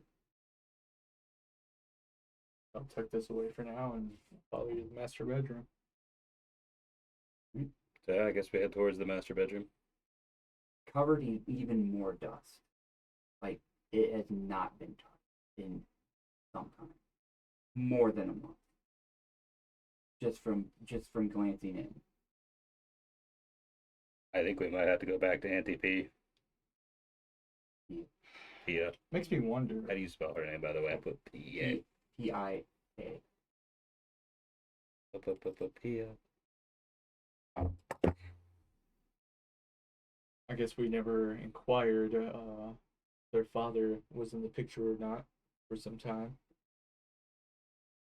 We didn't inquire much beyond where the house was. True. If I'm being honest with We you, definitely have to my return. young friend. There's not much here. I stroke my mustache again. Because I can't shake that feeling from the basement still. And you said like the room, the boys' brothers' room, is like orderly, right? Like it looks like they packed up and left, not like all their stuff is pristine as it was. I mean, it's not pristine; it's covered in dust. But there's Besides that, they whatever they may have taken with them to for the school year or for whatever they would need. There's just a few clothes. They don't look out of fashion or terribly old. They are simple clothing, trousers, tunic shirts, light jackets, nothing that would indicate like a school uniform or anything. So those would have been taken, Okay. or they would be at their wherever they stay during lessons. Let's go. Supposed to go back and check in with Auntie Pia. All right. Should see if that child's on the way. So as you make your way back up the hill, Eleanor is almost back to the Wellman homestead. How far is almost? Maybe maybe like a 5-minute brisk walk. I'm coming to help you. She screams out and just bolts. I just start trying to catch up to her without picking her up this she time. like gets through the fence, throws the fence open, and darts inside to the workshop. I see that somebody else is a fitness enthusiast. If I'd have known you were that into it, I wouldn't have picked you up in the first place. She's already inside. She didn't hear you. It's just a kind of out loud thought. Yeah. And I walk in through the fence and start yelling, "Young lady, Auntie Pia!" Hold on. One moment, please. Mm-hmm. As you enter.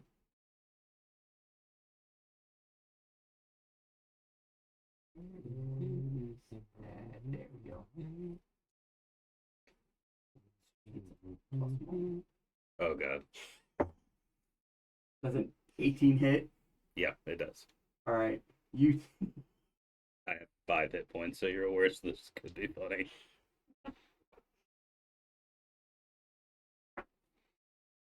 well, good news is you only take 3 points of bludgeoning damage as she launches. I'm sorry, that would be a 16 to hit. It still hits. Okay. Yeah, you would take 3 points of bludgeoning damage as a wrench just comes flying at your head. Just smacks you square in the face. And I just sit there and go, that seemed uncalled for. Good aim. Don't want you touching me! Well, I apologize if you'd have made that clear in the first place. I don't think a woman should have to declare that she doesn't want to be touched by a stranger. But I was just picking you up to get there faster. I meant nothing offensive by it. I just didn't think that your feeble-bodied... The halfling woman groans a bit and is like, did you find what you're looking for? We really have a lot of work to get done.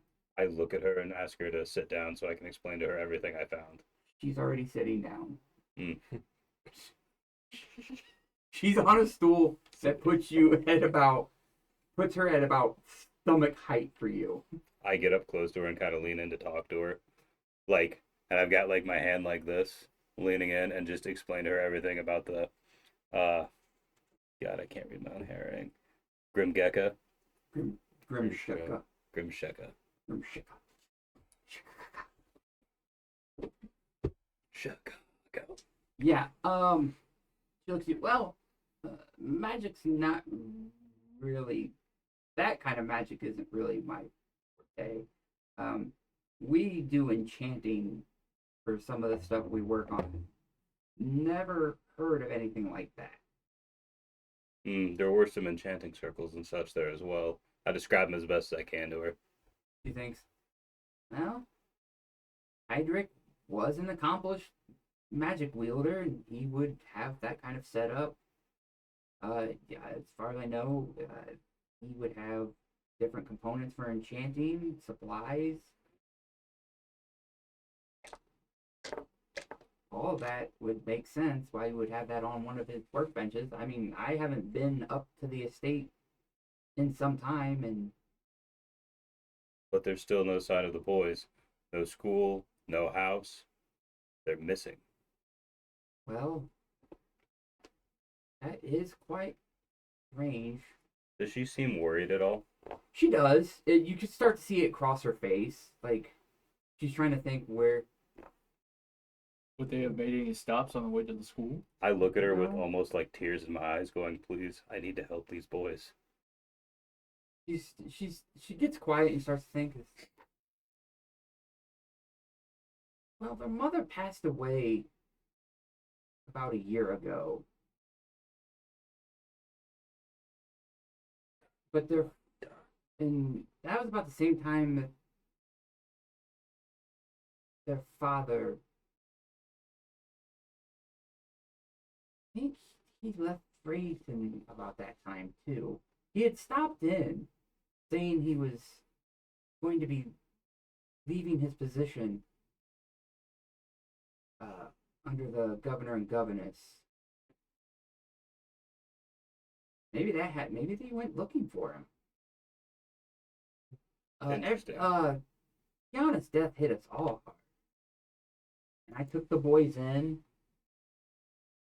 looked after them after their father left, made sure they kept going to school, but apparently they just decided not to return.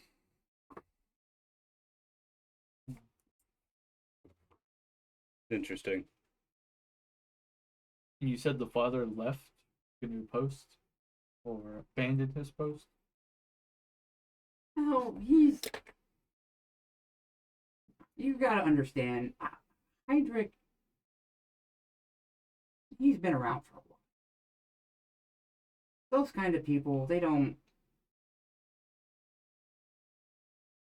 It was really surprising to have he fell in love with Tiana. Not many elves marry humans. I just look at her and go, but love is blind. It sees no race nor gender. It's the most wondrous thing to feel in the world, and I kind of pick her up by her hips and try to swing her around, like all excited. Oh my god. She looks at you and it's like, when you pick her up, you get the hint of roses. She goes, "No, I'm not interested. I had one love in my life, and he's gone." My fair lady, I meant no offense, nor did Put I me down. mean apologies. And I set her back down in her stool.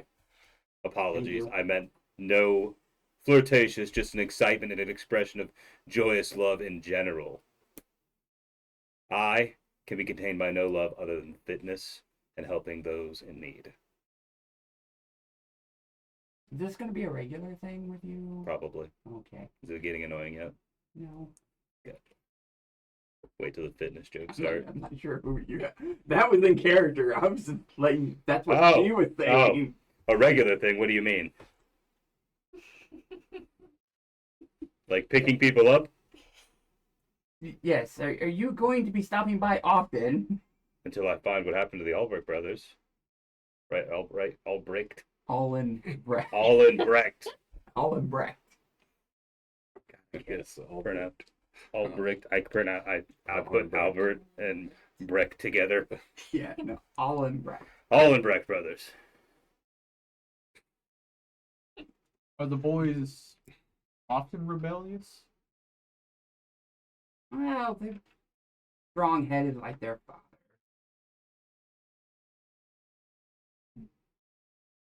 I believe that's our only lead. May I ask one more personal question about this? Does their mother have a gravesite? Well, she passed away. She's buried in the cemetery outside of town. I'll check there first to see if maybe they've been stopping by. What's her name? Tiana. Yeah. She said it like a minute ago. A lot's going on. Yeah. Oh. A lot of lifting. That would be a good bet. They do tend to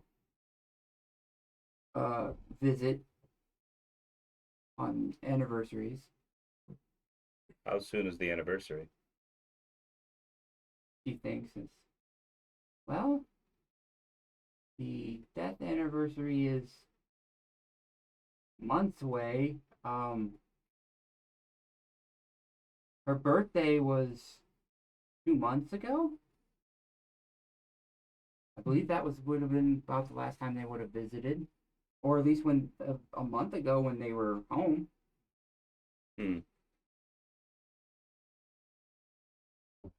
Suppose we'll check there, check back in town, and then Yeah, You have 2 leads. I thank her for her time, Okay. and I go to like jokingly like spins pick her around. up. She spins around and gets like lowers the magnifying goggles back down and begins to tinker with the arm. You see you see Eleanor in the back like with a hammer, just tapping it into her hand. I kind of like give her a little one of those little like salutes, Yeah. and then I kind of turn back to Pia and go, "I'd be very interested to learn more about that at some point, What? the arms and The such. oh. Maybe someday I'll stop back and you could teach me a little bit." It's old uh arcane technology from we developed it from studying Warforged. Very excellent. I am curious about it. Thank you for your help. And I salute her too and kind of just rush off to the gravesite. Okay. Yeah. You would be heading back towards town, and you would have passed it on your way Hmm. out. It is enclosed with a stone wall, archway. The stone wall for you would be like chest high. Um, so you I can just like peek over the edge. yeah, you can see varying tombstones and like um, angelic statuary and such as that. Hmm. I'm gonna wait out here. Where you going? I don't believe I need to go in, and I just like lean over. Can I see Yeah. her grave from the? No, because it's it's a good sized plot of gravestones. Like it's for a small town, so there would be several. You do see, maybe 50 feet away is a gentleman currently digging a grave. I would like to walk in and approach him. You do. He stops for a minute and wipes his brow and he goes, "Can I help you, sir?" I'll like a trade for a trade. I'll help you finishing digging this if you could possibly give me some information on the Allenbrecht brothers. Alan Bragg. Yeah, the boys. Yeah, the homestead's that way. Points where you came from. Do you know where when the last time they would have been here would have been? A month ago, they visited their mother's grave just over there, and there's a one of the few trees in the cemetery. And there's a row of headstones. And he points, "It's the third one over there." I look at him and go, "Thank you," and then I ask him for his shovel as I roll up my sleeves. He like looks at you. "Careful, it's a family heirloom." I very carefully and daintily start digging the hole. Yeah, he was almost done. Yeah. Because at this point it's late afternoon, approaching early evening. The time. Yes, you've been running in that, so we're to be like late afternoon. You finish.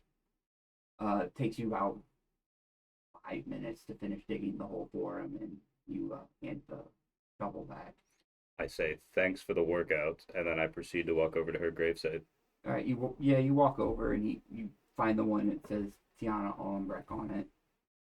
I'm going to be weird now and talk to the gravestone so you're aware. Okay. I look at the gravestone and go, "I hope your boys are safe, but I promise to find them." Brother, you hear it in your head. Hello? No. Oh, now you're gonna make me use another spell slot. If she uses another spell slot, say that.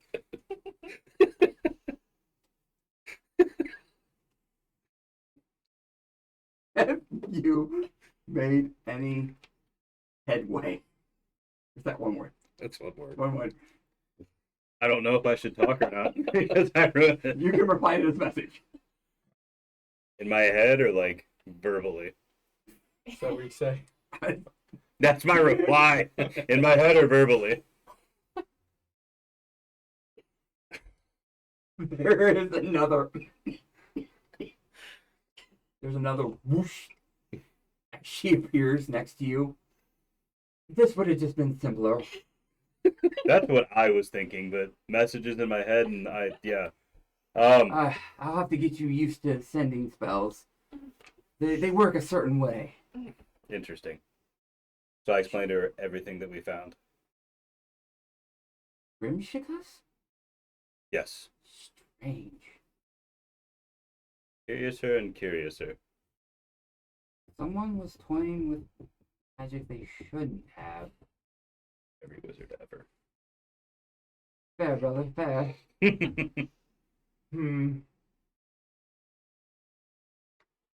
I do believe I will have to send somebody to have a look at the homestead and maybe review the notes and the bodies. Well, I do appreciate your help, but there is one more thing. Our sister has received a request, and we find that you seem to be capable. Which sister? I say as I kind of like wince. Oh, brother. It's not Theora, and it's not our youngest. Perhaps I could spare a night of sleep before. Oh, you'll have plenty of time to sleep. It's gotten back that the Ravarins would like their children to return home. And since you are their godfather, you know them best. Is it time for a night's rest? Should I just go? It'll take you some time. Last we tracked them to, White Ridge, on the East Coast. It's a few days travel from here. So, Can Garuk see me from there? I Okay, shout back. I said that. Garuk, there may be another journey. You'll get to meet my godchildren. Will I? Or I'm sorry. Will I gain something from this? Favors for my family, perhaps? I'd like to know more about your family. I turn to my sister and go, would you be able to help dear Garuk? what does he need help with? I'm not 100% sure because we haven't had time to sit down and talk like I've wanted to. That is more my fault. It was kind of urgent, to find the boys. I believe he wants help of the magical variety. I'm just not for sure why. If you could check back in with me perhaps tomorrow, I'll sit down and have a pint with him tonight, rent some rooms at the local inn, and figure out exactly what he needs to see if we may be able to assist him with the help he's provided with us. He even saved my life today. Oh, well, all those push-ups and yet you still fall. We fall She- just so we can get back up. Yes. She turns, yes, take a rest for the evening. And, she goes, I'll be in touch. Maybe. And, with that, she, goes to trace some of the, arcane symbols on her staff and taps it to the ground, and in a flash, she's gone. I go back to Garuk and go, I think it is time for a nap. Maybe dinner, a pint. We'll talk about what we were going to talk about earlier, and then get some sleep. I don't like those order of events, but okay. What order would you like those in? You're a charming man, but I'm not seeking a relationship. I look at Garuk with just sadness and go, I am sorry, but it seems like a day of misinterpreting my intentions with people. I am here just to be a friend. Not saying that you're not handsome. Why is your hand reaching over? And I just pat him on the back and go, come on. Pint, a meal, some sleep, separate rooms. Preferably. Mhm. I could use a drink. Yeah, I guess we head back into town and head to the tavern. All right, you head back to the Odd Blossom. Again, greeted by the owner still. This time she's serving. She's serving some patrons. And she turns back and says, "Oh, you're back." I would like room, board, a meal, and some drinks, Uh, if possible, young lady. Food and drink we can do. You're gonna want room though. You're gonna want the Sunrise Tavern or Sunrise Tide down the street. Very well. I'll eat and drink here. Okay. What can we get for you? What's the house special? Stew. I'll take 6 of those. Oh my. And then whatever he wants.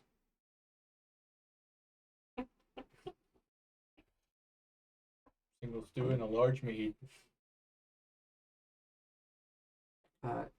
She calls back to the kitchen. Denary. Aye, what? House special. 6 of them. And whatever that other one wants. Well, it's a good thing I have a whole pot ready to go. And you see this like old dwarf come out with a large iron pot, and he just sets it on the table, and brings out a couple big wooden spoons. There you go. You want 6? This is like 8. I smile, and then I take one of the spoons and ask for a bowl. It's for him, not for me. I will. God, they just want everything. But I toss him a silver as I ask for the bowl. Pockets it goes. Alright. I'm the cook. I don't serve. Eloise. They want a bowl.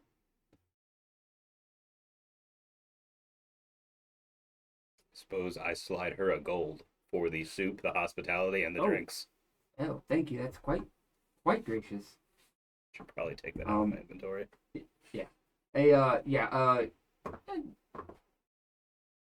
Younger than the owner you've been talking to, woman comes in and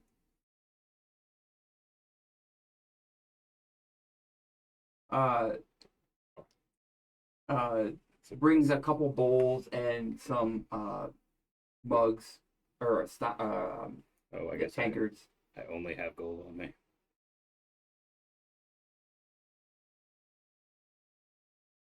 You've been handing out gold. Apparently, so that's Yeah. 3. That's 3 gold Gold. coins so far. Yeah. I gave her a gold coin the last time I was Yeah. in here too. Then all right, that works. Yeah.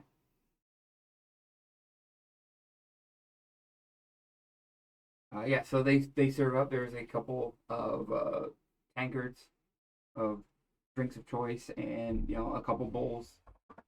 And they Well, the bowl's for him. I grab that entire pot and start drinking out of it. Yep. The cauldron, No, nah, it's a steel or like a steel cooking pot. iron pot. Yeah. Gotcha. Yeah, and I just start drinking directly out of that. Yep. Chunky. No, I'm not. I'm fit.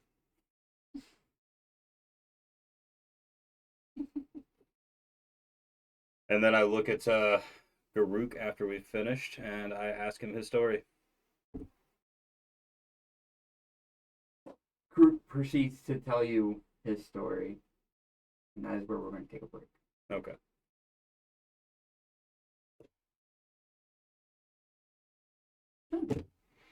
Oh. Oh, we have viewers. They're enjoying the story so far. We'll be taking a brief intermission. Brief intermission, yes. My God, my back. You can't walk. My stomach's Someone- all sweaty. Press his life alert. Shut up. Help, my father, and then I can't I'm excited get that we up. have viewers, though. I hope they're enjoying the show. I hope everyone's enjoying my belly What? rumbling.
I mean, I'm always on the camera.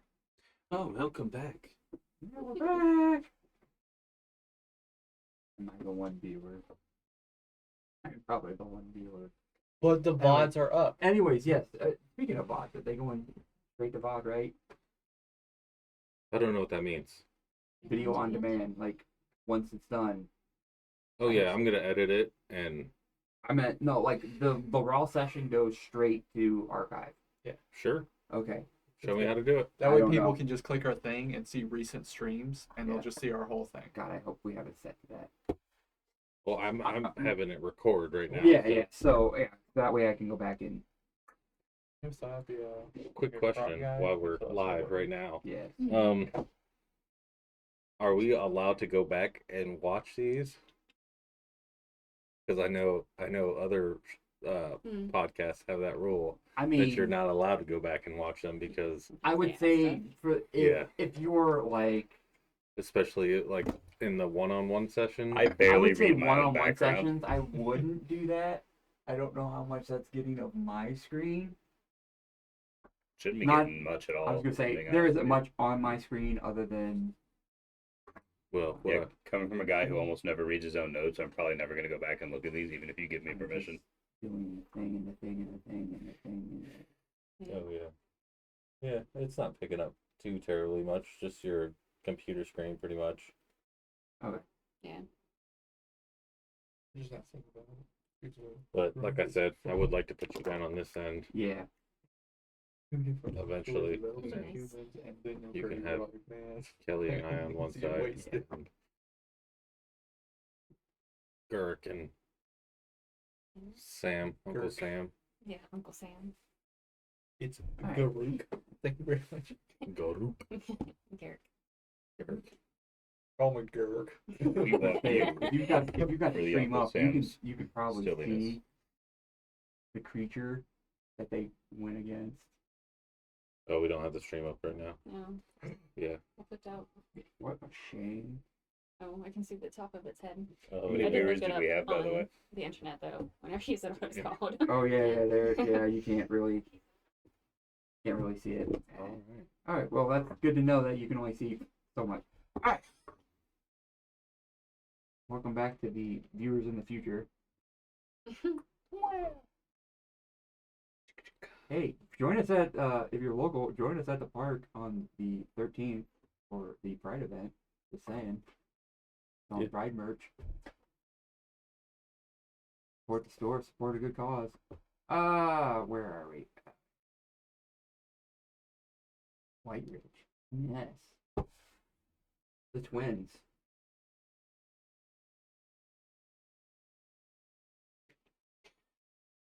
I'm so sorry.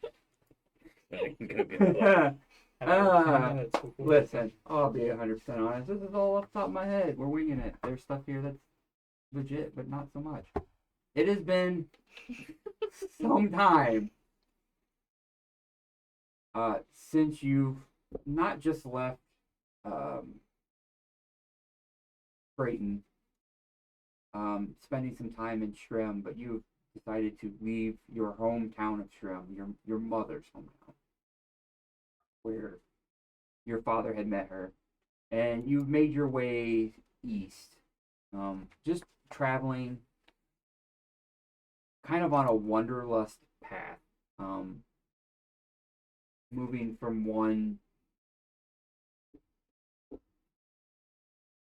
less than desirable town to the next, which is few and far between from the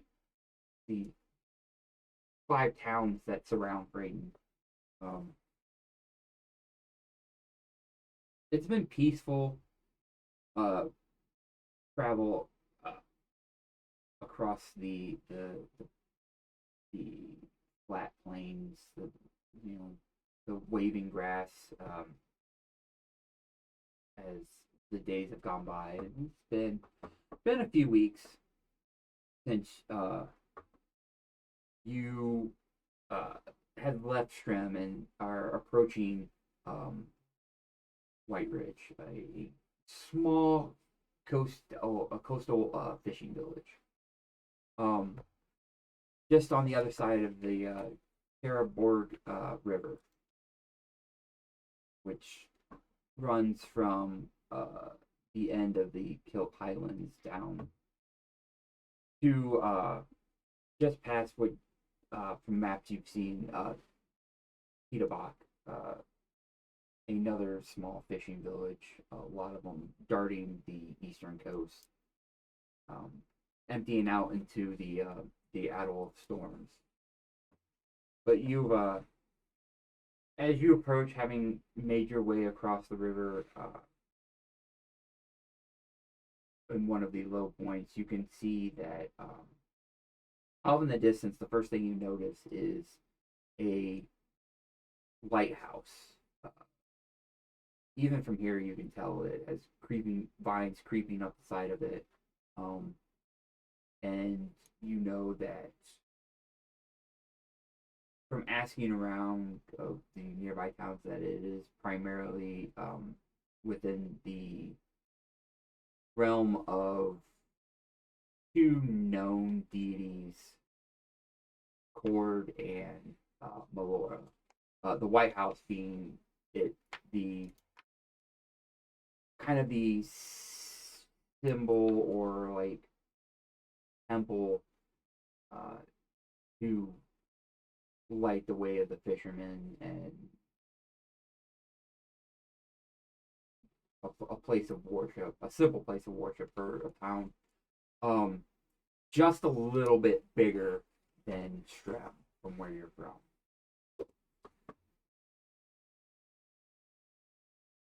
You arrive midday on the outskirts of town.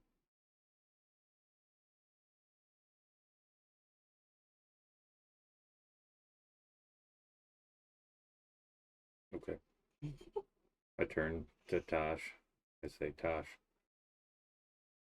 we've been on this journey for the better part of a month now, and honestly, these people are as bad as the people in fucking Strem. It doesn't seem to be getting much better. Well, this town looks like another Strem. Let's give it a shot. All right, I'm gonna put my hood up to cover my horns, though.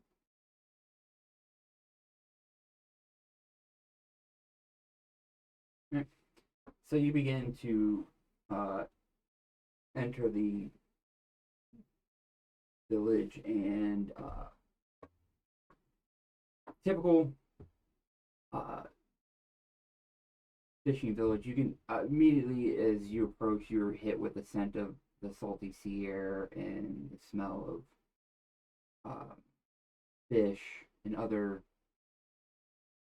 harvested sea life that would be brought in by the fishermen. As you enter, you make your way down the cobblestone street. There are a few passerbys that do manage to get a quick glance under the hood and kind of shy away. You catch whispers here and there. Then you see a small little girl. Mommy, look, she's got horns. Come now, don't point. That's rude. And the mother ushers her off. What do you guys do? No one pays you so much as needs any attention to you, but they do tend to get out of your way or go to the other side of the street.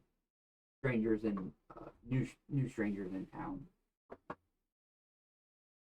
I'm gonna turn to Soul and be like, well, seems like this town is more of the same, but at least I've got some fresh fish, maybe. You wanna go get a bite to eat? Sure. Yeah. At least these ones are smart, though. They're walking to the other side of the street.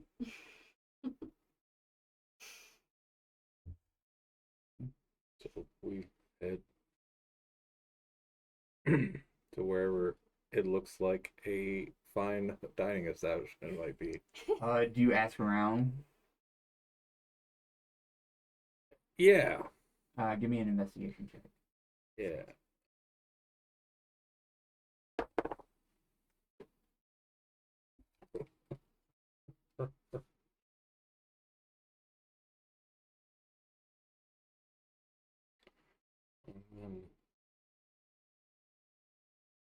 This one, 19. 19. Asking around, I guess it would have been persuasion, but yeah, investigation. You find somebody and they point you down the street, an elderly elderly gentleman who clearly has a fishing rod over his shoulder and goes, you want called us down the road, the Jaded Bone and Tavern and Inn, the only place that serves a lot of place and serves the food, and most of it we sell to them, and it's the only place really you can get a decent night's rest if you're traveling through here. He quickly hurries off. Thank you. No problem. So they point you to the Jaded Bone. See, Tosh? People can be nice. We're always nice to you, so.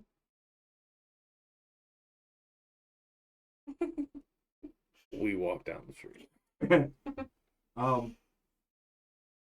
Yeah, as you walk down the street, you come across this small building. It's the sign outside says the Jaded Bone Tavern and Inn. Yeah. This looks promising. Hmm. I reach out and open the door for my sister. As you open the door, you see lanterns adorn the walls, and the rooms fairly well lit. You see a sight that you don't see often inland in the inner towns and cities.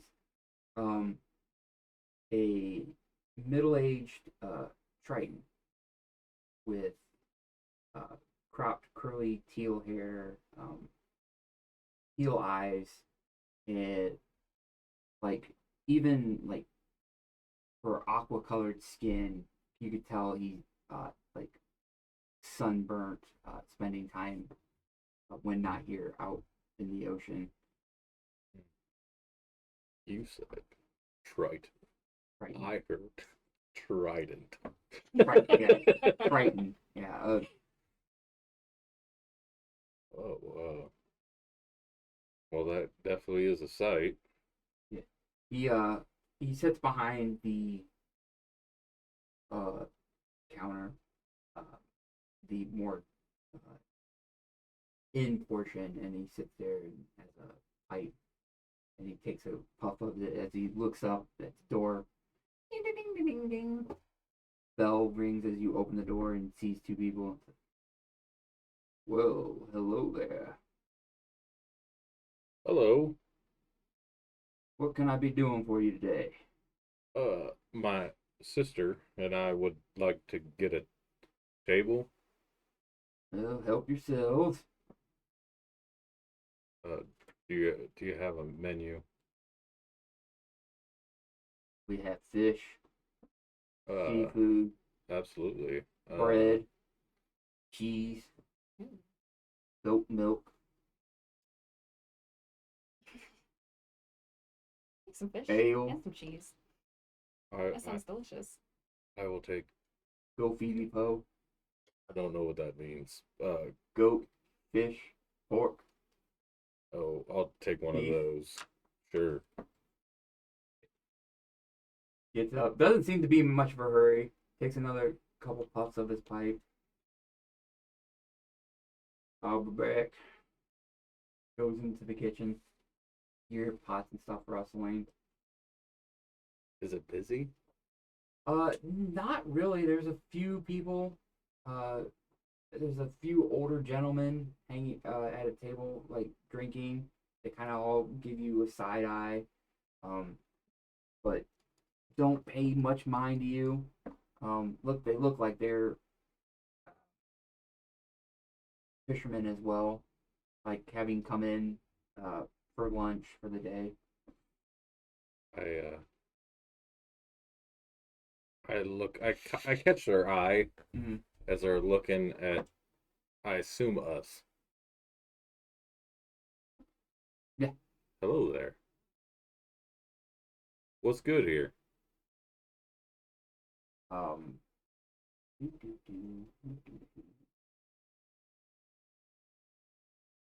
um, uh, younger, as far as you can tell, Dragonborn looks at you and goes,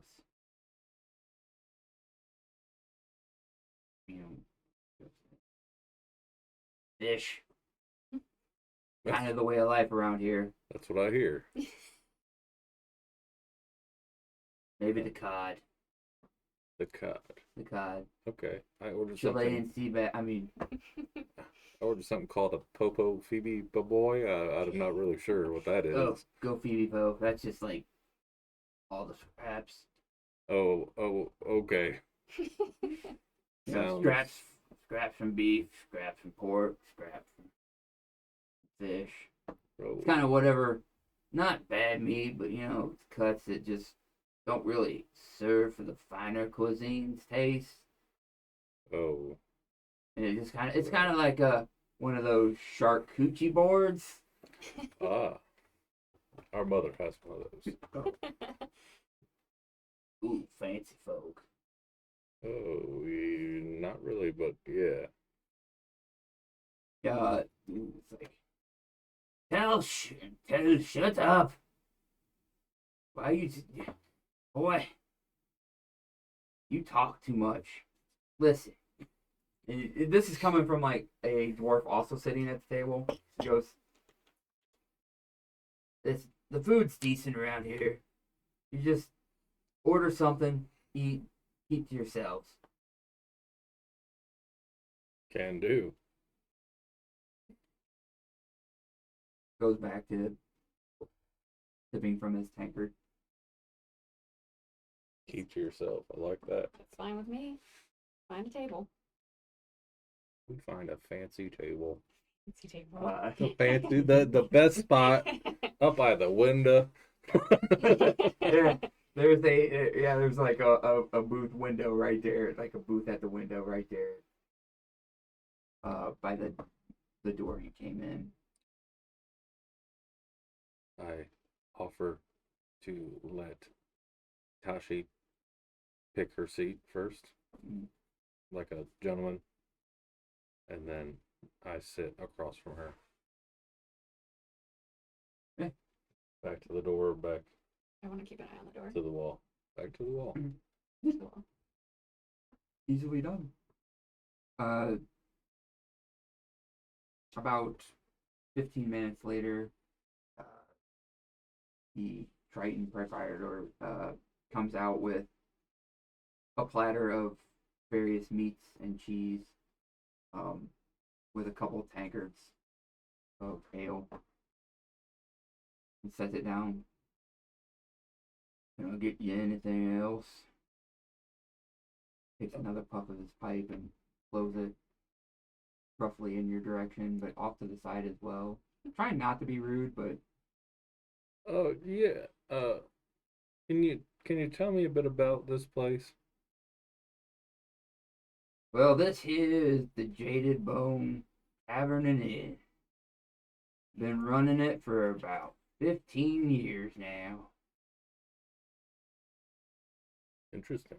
Long time. Yeah.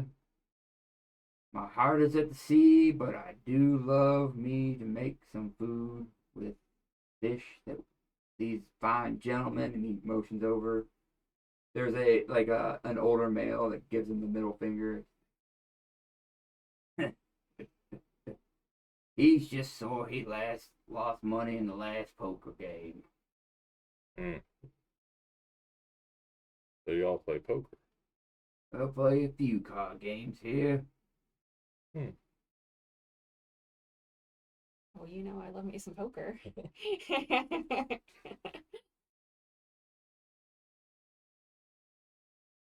Well, let us know if you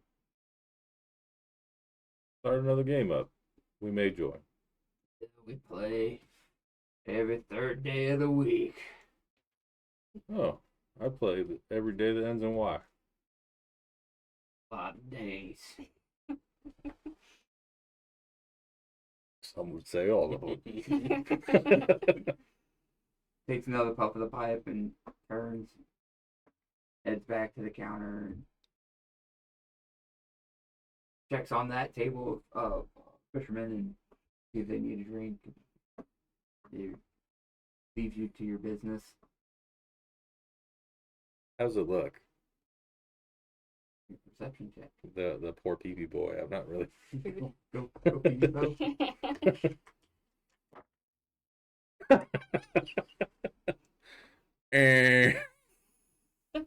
It's a 9.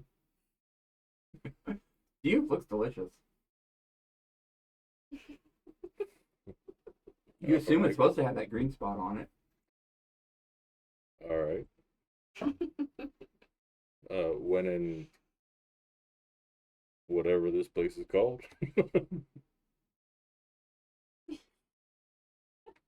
Take a bite of fish. It's heavily salted. That's pretty good.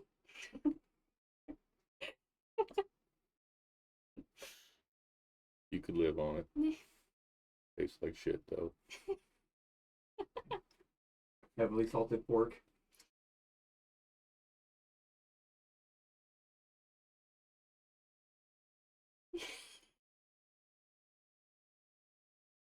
All right. Might just stick to the cheese.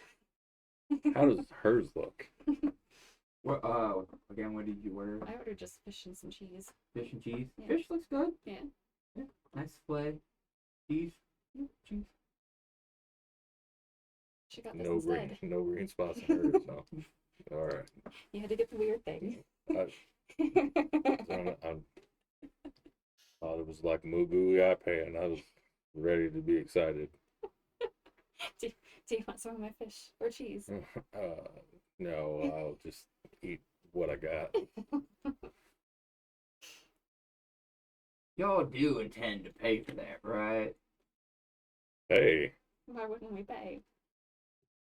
I mean, just making sure, is this a tab or are you getting rooms too? How are we doing this? We splitting the bill? no. What's this fine cuisine gonna cost us? The Go Phoebe Po is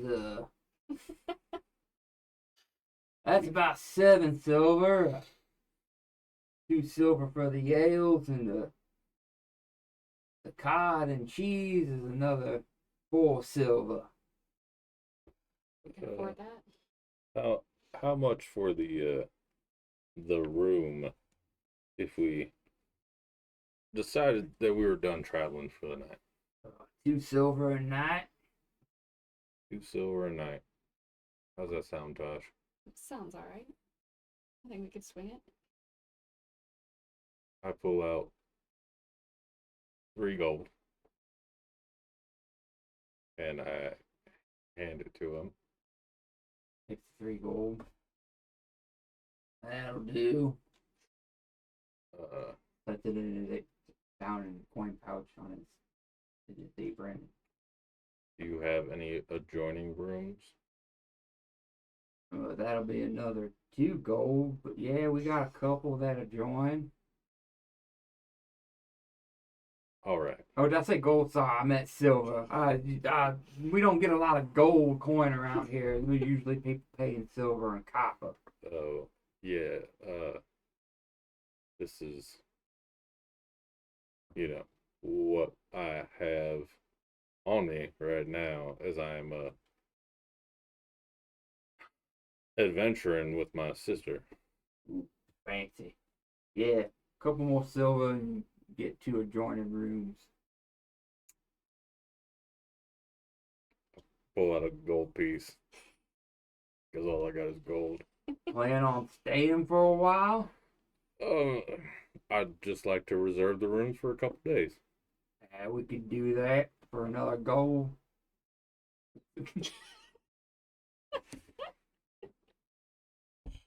The gold you handed him. Oh, okay. Yeah, that'll cover a couple days room rent.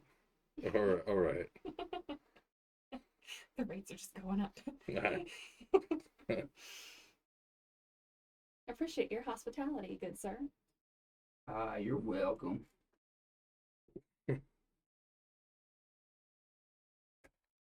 So, what's fun to do around here? Fishing, I farming. figured. No, would you for entertainment? Occasionally we get a traveling bard. Ain't been one here in a while. Ah, tell me about this fishing and farming.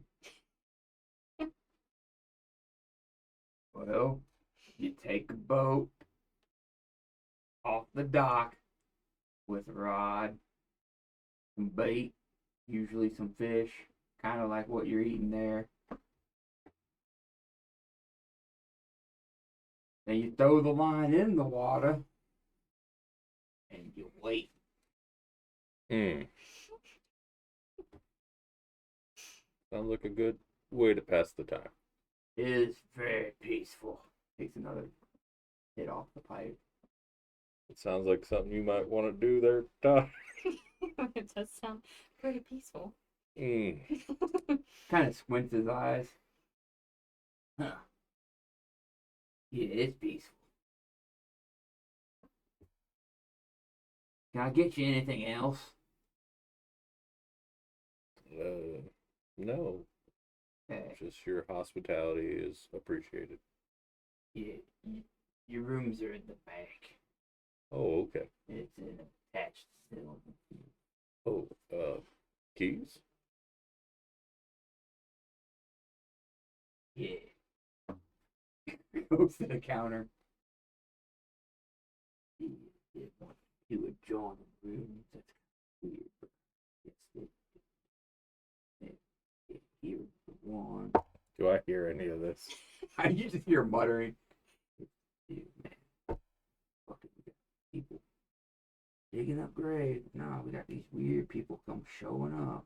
He comes back, hands you 2 keys. Yeah, you just go through that door there, through the mud way. Then there's a small building. And there's like a few hostile.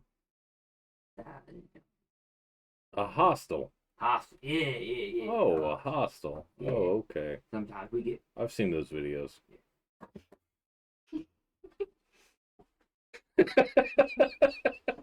Sorry. Yeah. There's, we got some rooms that are like they got bunk beds. Then we got some single. Your rooms are the ones with just single bed, next door to each other. But there is like an adjoining door. Sorry, just hitting this fancy pipe. Whew, starting to get to me a little bit. Might have to take a dip back in the sea. Ooh, been out of water for a bit today. Maybe go soak in the tub. Get open my scales. Sounds nice. Nice little regimen, maybe this mud mask. Hey, Some, we ain't got any cucumbers in a while. I might have to put an order in for them. Man, I should have missed Thumbelina. Maybe she'll come through or something. Been a while. and anyway. Yeah. Did I hear him mumbling about this Thinking of the graves. this grave robbing going on? You caught words of it. You can actually hear the chatter going on now at the table with the four gentlemen, the human male, the dragonborn, the dwarf, and another male, actually an elven woman. They're kind of like hush whispering about someone has been going into the cemetery at night and digging up some of the fresher graves.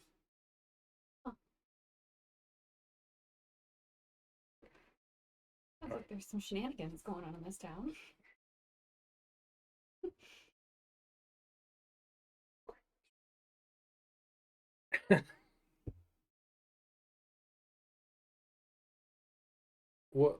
What's this about grave robbing going on? Who said anything about grave robbing? You did. I did. Literally That's what it sounded like. literally about 30 seconds ago. Give me either one of you a persuasion check. You can give her advantage. You're not. Would you be better at persuasion than me? I don't know. Hold on. You're a cleric, so you're wisdom based. I don't know. You got I decent see who. charisma, yeah. Persuasion. Oh, I got a plus one on persuasion. You should be persuading Maybe she should give me the hell action. him. Alright. Yeah. She gives me the hell action. Yeah. I'll take the first one. It's 15. 15? Plus 4, 19. 19. Yeah. He goes, well, yeah, it's been strange the last week. Some of the folks we lost at sea, but we were able to retrieve bodies. Sometimes you fall overboard and don't quite make it back to the surface in time. And well, those graves have been getting dug up recently. Really odd. Are they like taking the bodies, or just robbing them? Well, they're not even robbing them. It's the possessions they've been buried with are still there.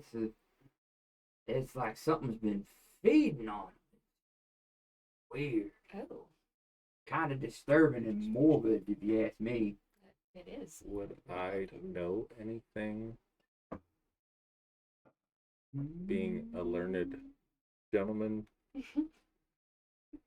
from a family of learned gentlemen? Roll me. Question. What we use for this?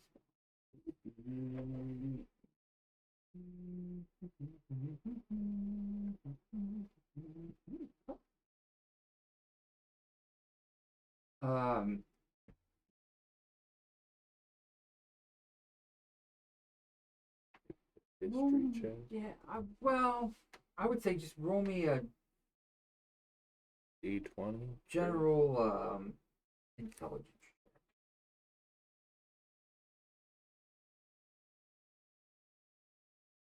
Okay, my intelligence. Sorry.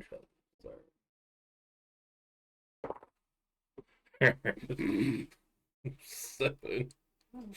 I mean, that could be anything. That could be digging up grave. That could be,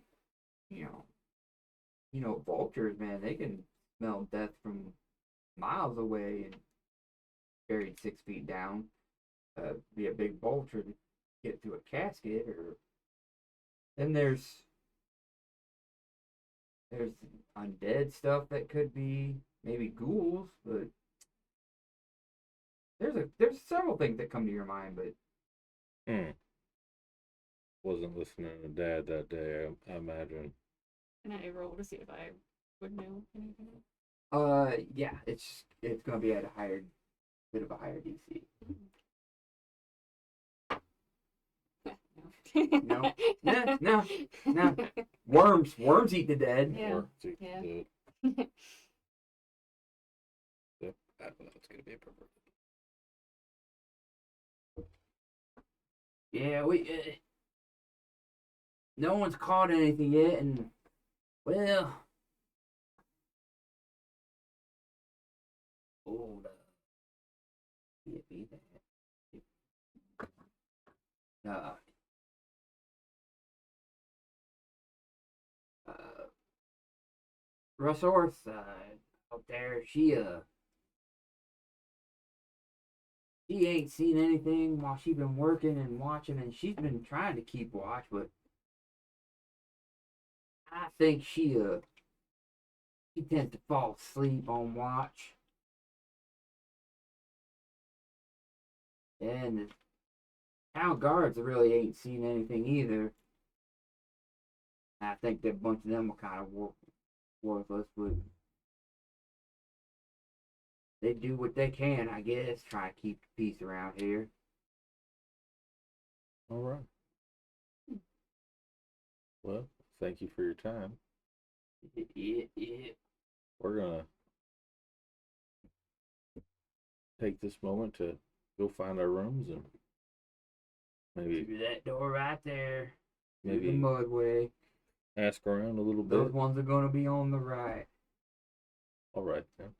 Right, yeah, that's the right. You're pointing left, but all right. Yeah, that's right. That's left. Oh, okay. We'll find him. I'll leave you to it then. Thank you. Walks off to sit behind the bar. But that's kind of weird, huh? This place is worse than the last fucking place. I mean, I like that the people keep to themselves. I do like that. It does make it quite a bit easier when I don't have to fight the fucking residents. Prefer not to do that again. I would prefer that as well. We we head over to the room. Walk through the door, through the open mudway. You find the corresponding door numbers on the keys. Okay.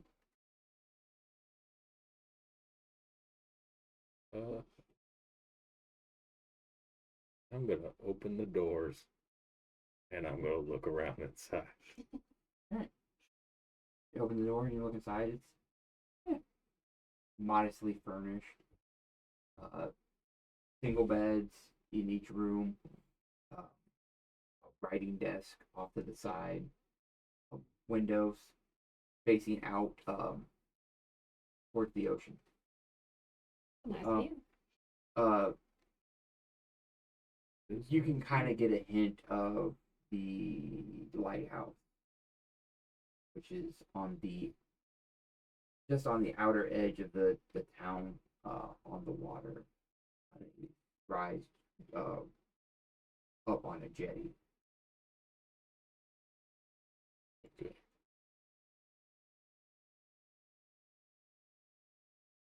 I am going to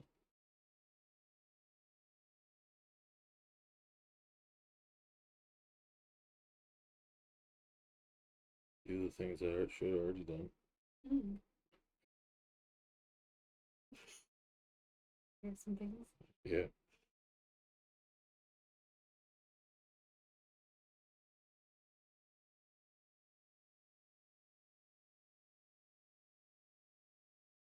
I'm gonna look out at the beautiful ocean view. Look out, good. Clear skies, clear day.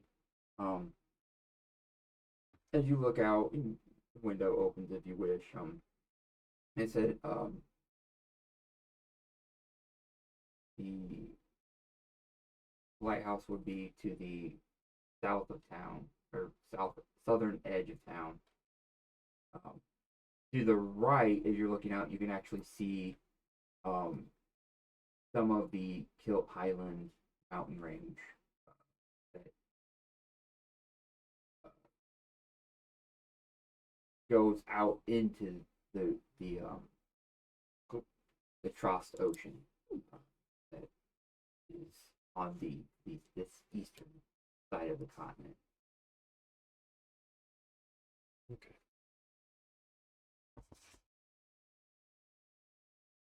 Pretty view. Yeah. At least it's not raining.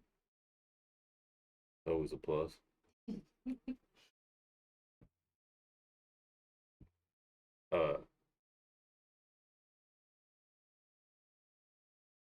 I'd probably take my pack off, my bedroll and all that stuff, and set it on.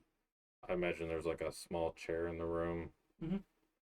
At the desk, yeah. Yeah, sit it on the chair. Take my 700 pounds of armor off and stretch out on the bed.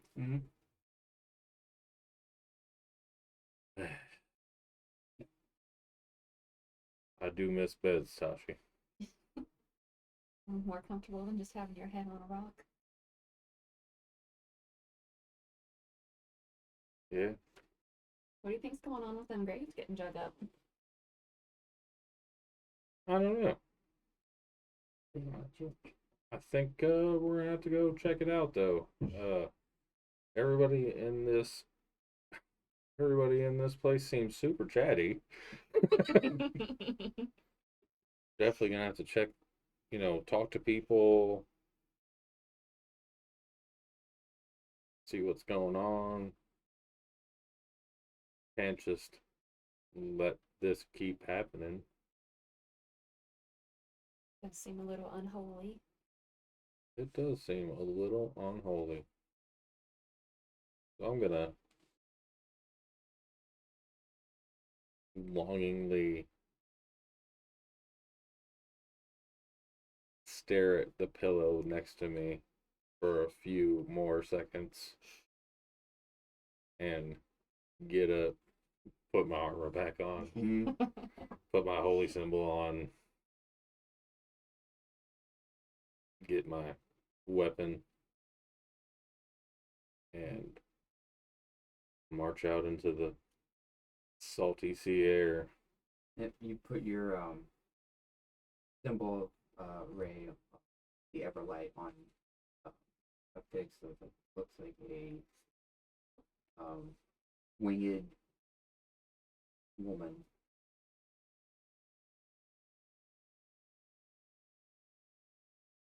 Almost, and then like the light just kind of wraps up from the bottom of it, and the wings coming to a point where it connects the clasp for it, and you adjust it and gather your things. And where do you head? I'm gonna head to the closest establishment that looks like what you would consider a city hall or the meeting place for officials, or even just a sign with papers on it. As you look around, there is a bigger home than most. Not quite the size of a manor you two grew up in, but you see a symbol of that would indicate that is a doctor would live there. There's also a posting board at the edge of the property. And you see a half elf woman exit the building, approaching down the walkway, not fenced in or anything. And she kind of takes the two of you in, side of you two, and goes, "Oh, can I help you folks? You don't seem new. Haven't seen any of you around here before." Yeah, we're new. Uh, so I was at the Jaded. Jaded Bone. Jaded Bone. I was at the Jaded Bone, and they were telling some frightful tales about maybe. Sea monsters again? No, it sounded like grave robbers. Grave. It is the strangest thing. It's graves are being dug up, but items aren't being stolen. It's the oddest thing, and well, the grave digger out there, Russ, he can't figure it out. They don't leaving any tracks. We've had the town guards out there investigating. Well, again, they're just not finding any tracks. Just a couple fresh graves torn open. It's the oddest thing. People are starting to become afraid to go out at night. Starting to think we have some kind of undead thing moving around, but I think they leave some kind of footprints or something.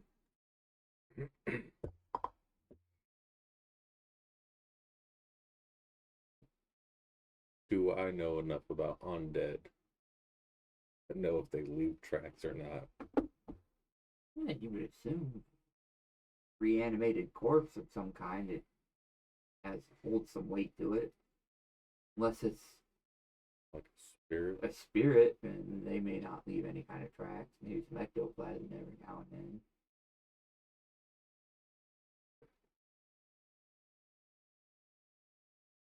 I just nod. Yeah, that makes sense. Uh, do, who do y'all have a mayor or a lord or elected official or? She looks at the house, looks back to you, looks at the house. But I do believe I am the mayor. Oh, well, my name is Solvarn. Yeah, nice to meet you, Solvarn. What This is my sister, Tashi. Hello. gives a nod. We are adventurers by trade. We would like to help. Well, that's much appreciated. I would start with the cemetery where the graves are being dug up. Okay. We can certainly do that. Uh, we were just looking for any information, really. Just such a strange occurrence. Well, you know about as much as we do at this point. Like I said, no tracks are being left. It seems to be fresher graves are the ones being targeted. Hmm. What do you think, Tosh? We should go check it out. Well, you're gonna want to head to the south of town by the lighthouse. The lighthouse. All right. Yeah, the cemetery is off the lighthouse. All right. Well, we appreciate it. We'll let you know if we find anything. Well, we do appreciate the help. Have a good one. You're still here. Yeah, it's kind of a thing. I can't just walk away. You have to walk away first. Have you ever heard of a Southern goodbye?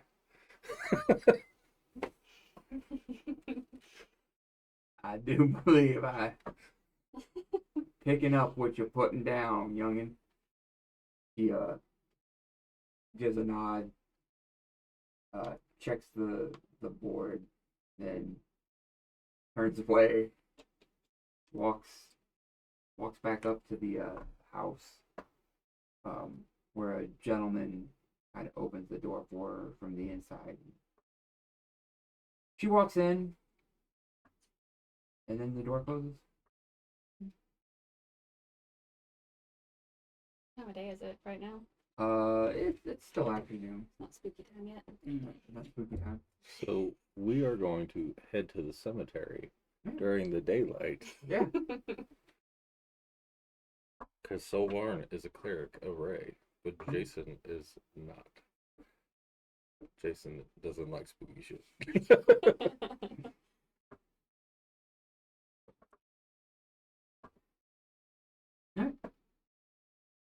So we're just following the lighthouse. Yeah, it's not hard to make your way to I mean, it's right, like, it towers over the town, the village. So, and it only takes 10 minutes of travel through the town. Streets aren't overly busy at this time.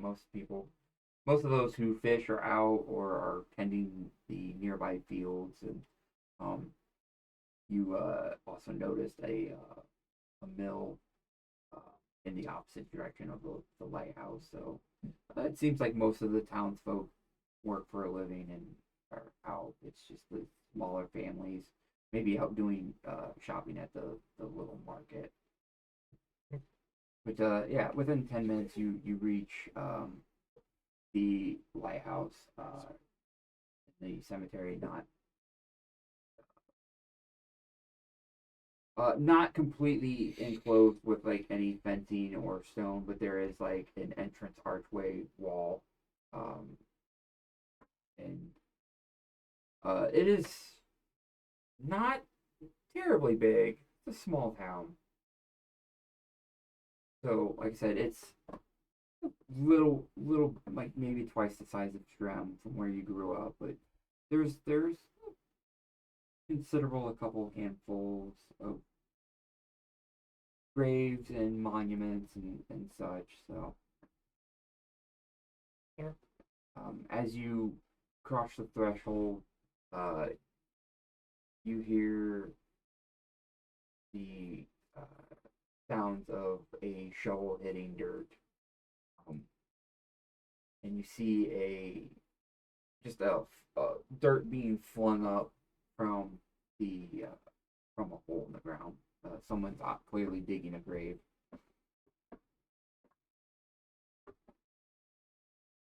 Yeah, talk to them. Seems like the logical thing to do. You first. Okay. I'm gonna go up and see who's digging this grave. As you look down, it's about halfway dug. You see a lizard folk person in regular attire, nothing too fancy. Clearly, as they are shoveling. You've heard they were mentioned at the tavern as being called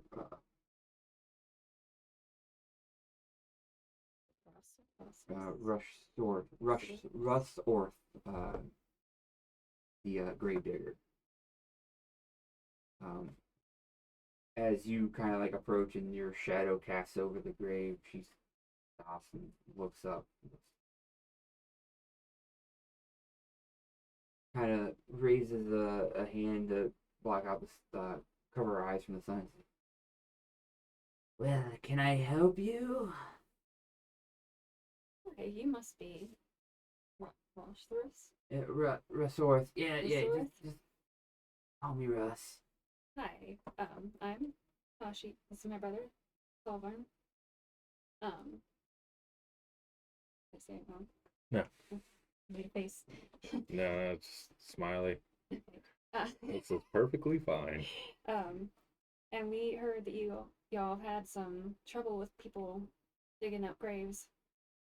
Well, I mean, I don't have trouble digging the graves, but yeah, there's someone's been coming in at night and digging up some of those fresher graves, and she wipes some sweat and dirt from her brow, and she reaches a big scaly hand up and just with ease pulls herself out of the grave and dusts herself off, kind of sits there, tail swishes back and forth. And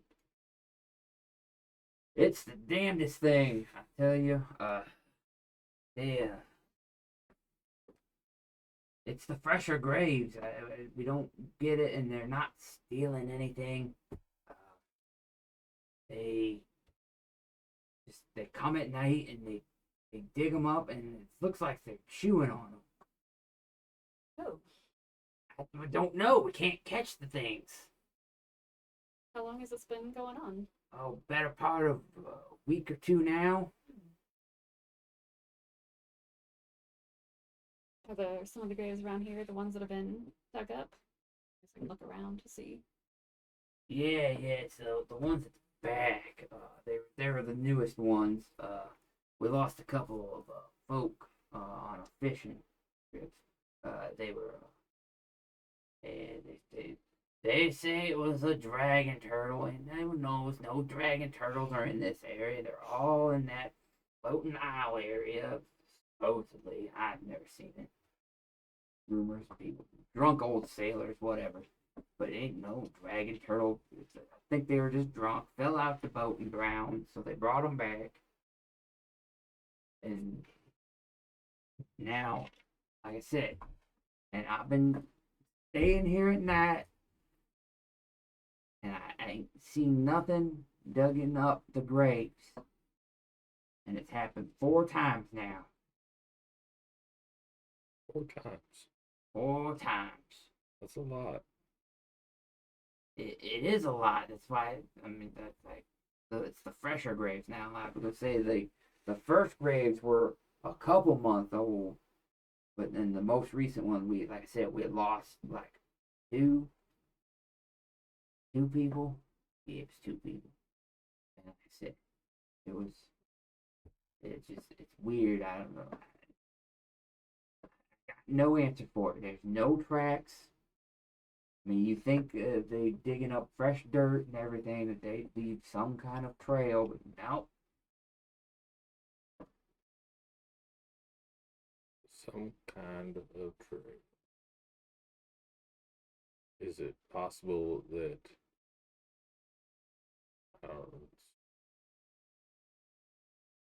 all right.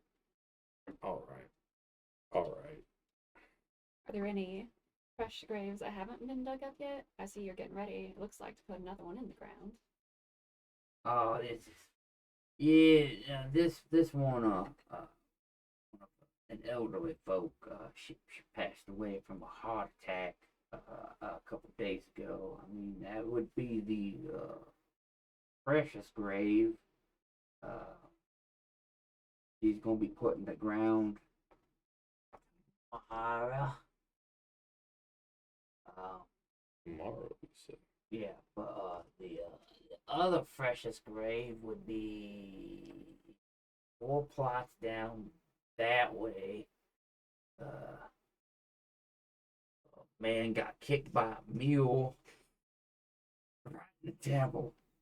Oh, fell dead instantly. That was. You guys let mules in your temple? I don't think that's what she meant. Is he all right? Is he one of the slow ones? He's just real religious. So when you say temple, he thinks the other one first. Oh, have you visited the temple of Melora? And then have you maybe me personally? I hear a lot of people. It says Melora Cord, Storm Lord or the Wild Mother. Stormy, do you want the nature or do you want the sea? It's Oh, it's cord. Cord. I thought you said comb. I was like, No. who the hell is comb? Cord. Okay, that makes more sense now. I wrote down comb and Melora. He said the H word.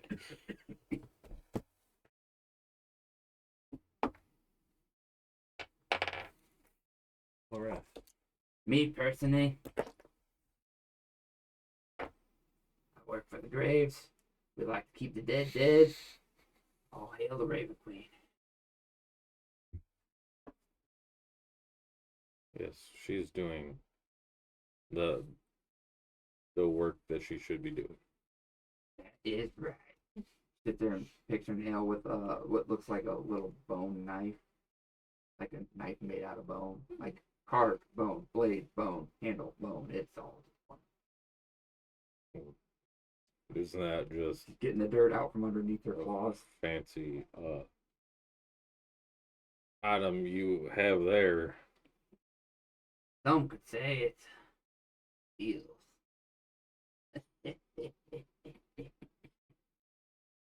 That was ominous. No, see it. Tosh, It's made of bone, not steel. Like, not made of metal. Made of bone. Bone. Tosh, I like her. I don't know what you're talking I about. fucking hate this place, Tosh. The best place we've been to.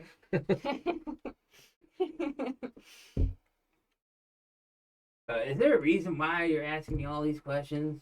Are you investigators? Oh, no. Gators.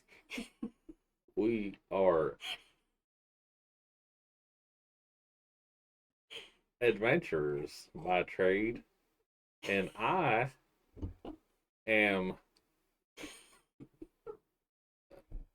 a worshiper and cleric, if you will, of Ray.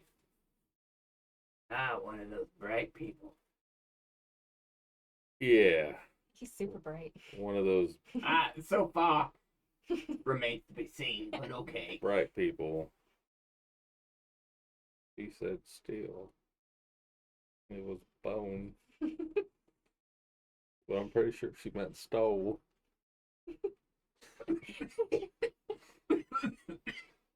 Like your grandmother's make things.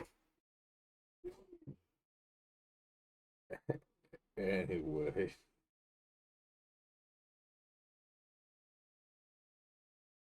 What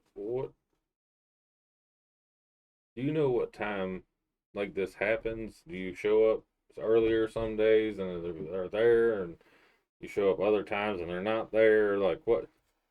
Well, it's happening at night. Hmm. Yeah, it's the best time to be out and about is at night, uh, when you can't see. Yeah.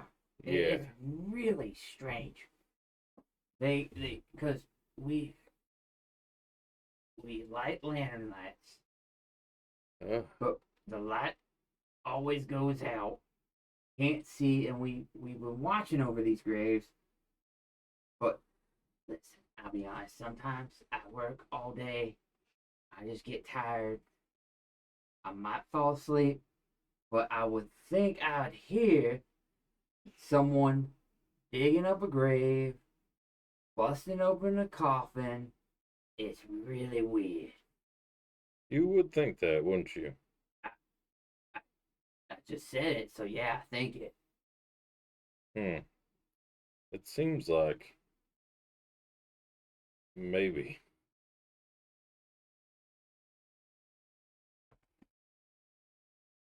These things know that you're watching them. Maybe. Or are you a sleepwalker? No, I'm a side sleeper though. What's better for your neck? Yeah, right? It's just Yeah. Up, tail, Yeah. use it as pillow. Acid reflux, all that. Yeah.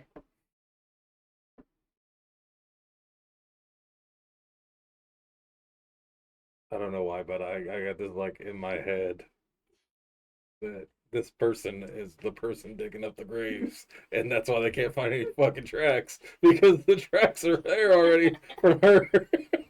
It's the perfect crime. Who You- suspected? You can insight check her. I'm insight checking her. Does she seem like the type who would sleepwalk? Make an insight check. Hell no, she doesn't seem like the type who would sleepwalk. She sounds like like she maybe sound sleeper, deep sleeper. I'm going to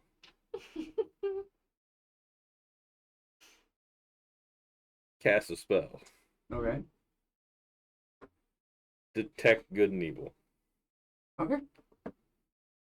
I'm just gonna cast that and walk around a little bit.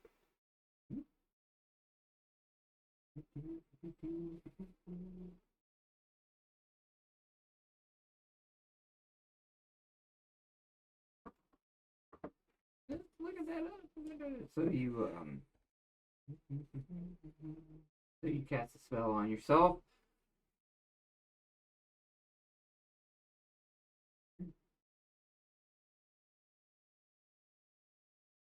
All right. So you cast a spell. Two things ping. One is yourself. One is your sister. But you've learned to obviously ignore those. As you walk around, nothing else seems to catch your attention. Nothing out of the ordinary of yes. You don't sense any undead. You don't sense a fiend of any type. No fey nature around at play. No elemental or aberration. And you don't sense the area has not been affected by the Hallow spell. So I have a crazy idea, and I know you're gonna say no. Well, let's hear it. You should bury me in one of these coffins, No. and I'll wait until they come, and then I'll pop out of the fucking ground. I think we could Bob's probably your uncle. just So wait and see if anyone comes to dig up another grave. it doesn't seem that I okay. I don't want to put you in the ground. Lord knows you might. There we Prematurely. go.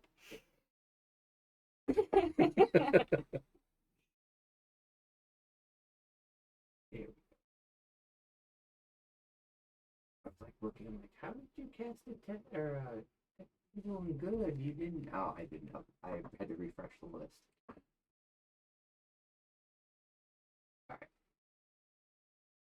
I think the old lady's just falling asleep. That's why she's not saying anything.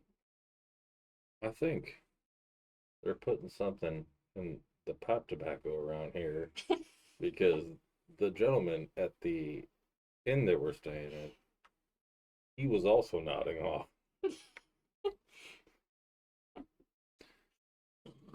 He's just a friendly old man.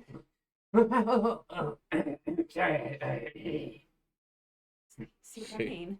See what I'm saying? Sorry, took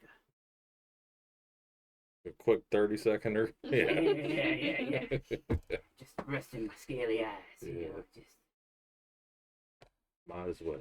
yeah. We could I go- gotta get back to work. He hops back down. If you need anything, I mean, I don't know what I can help you with, but I'm you gonna try to like avoid if you forgot where you were for a second and fling some dirt up into your face.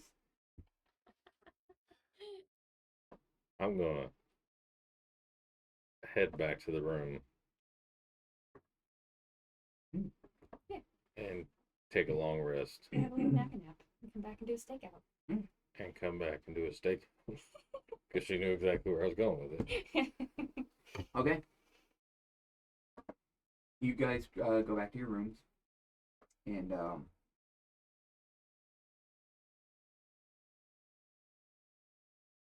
take a long rest.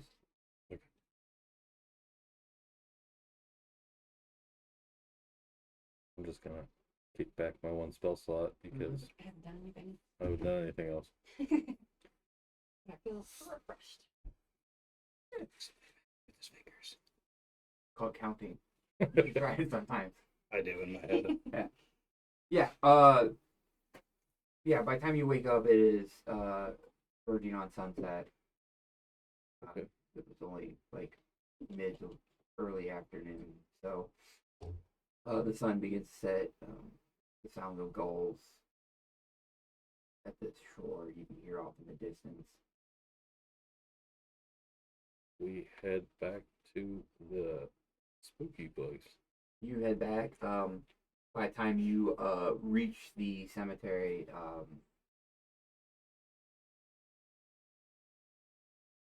it is now like dusk. Red streaks across the sky as the sun begins to set even further.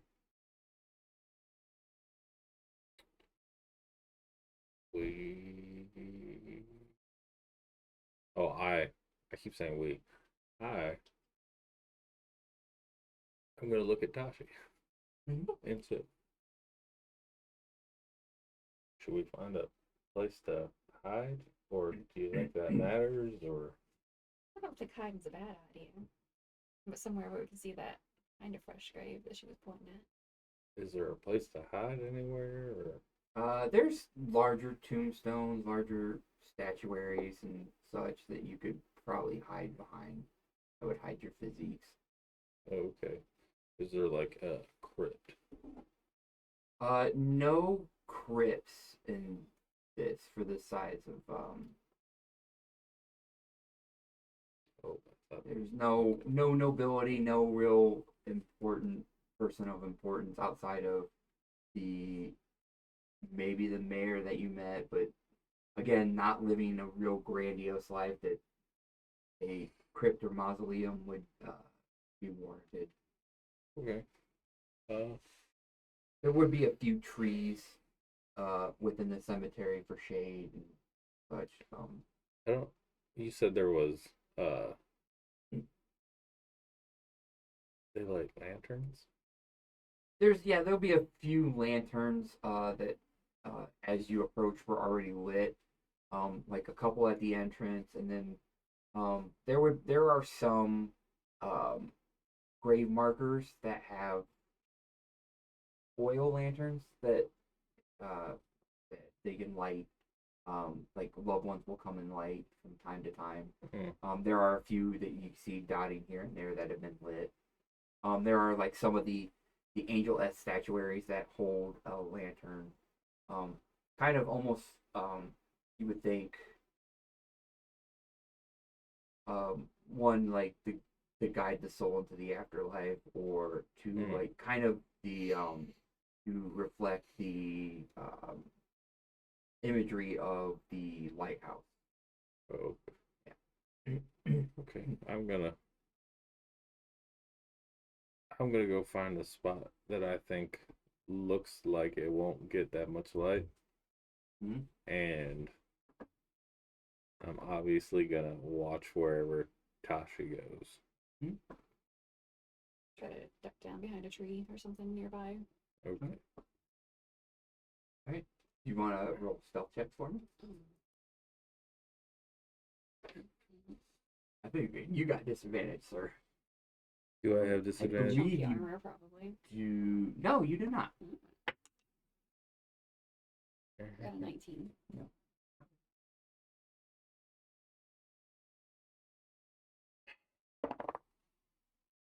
You got an 18. Yeah.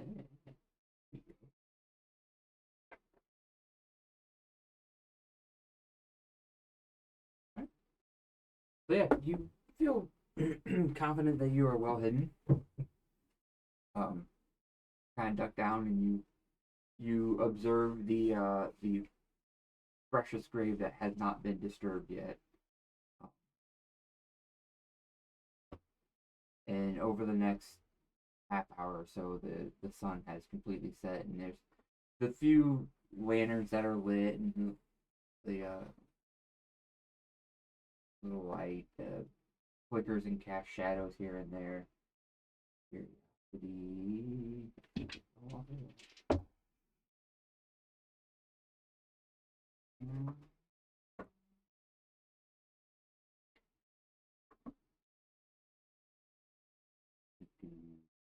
Oh no. Yep. Okay. So, the sun has fully set, and as you're waiting,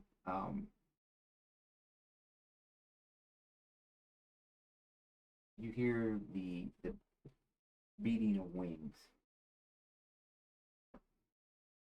like the sound of rustling feathers.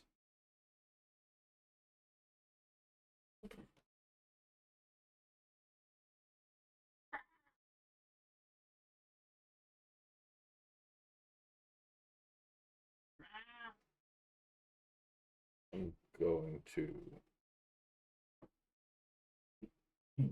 try and see whatever is making that noise. Give me a perception check.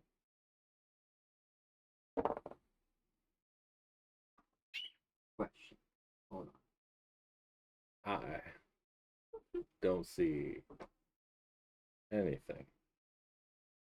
I'm on 2. No. Too well. What do you guys get? He got a 2 and I got a 1. Oh, yeah. You don't see anything in this low light, even with your dark vision. But you hear the noise.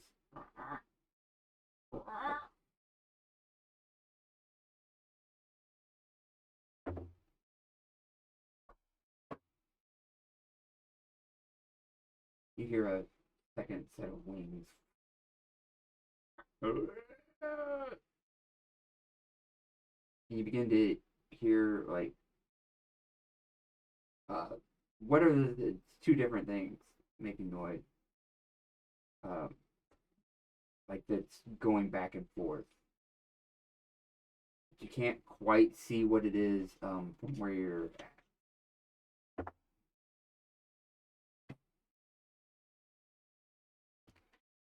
I'm going. I'm going to. My goodness.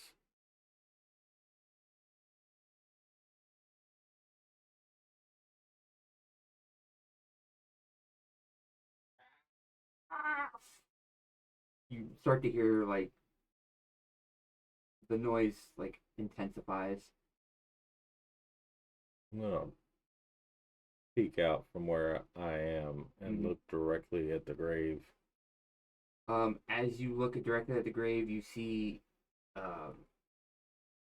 two figures hunched over the one is kind of like draped over the headstone, while another one is like you see like dirt starting. You see something obscuring your view as like maybe dirt's being kicked away.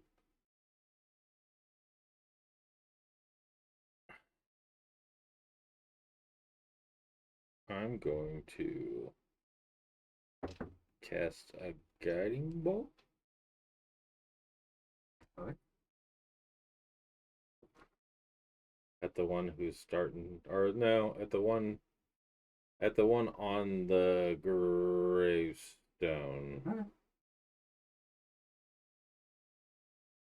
Okay. Roll with advantage.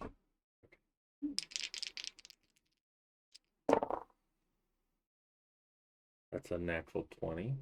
Okay. Plus 6. do believe that will hit. Okay. So it's double dice damage, right? Mm-hmm. Okay.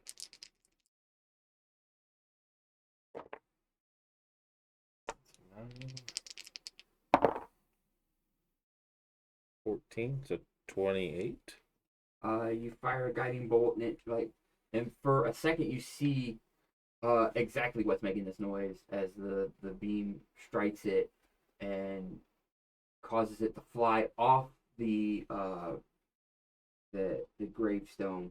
You see a winged, feathery creature with taloned digits coming off the wings, and the it was just starting to like stand and perch on the headstone, and as soon as you struck it, it lit up, and you saw it, and then it fell back behind.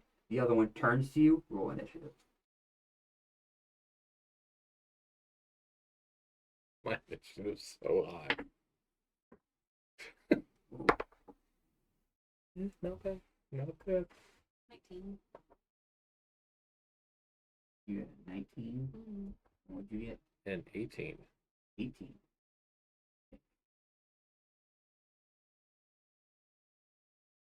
First creature is dead.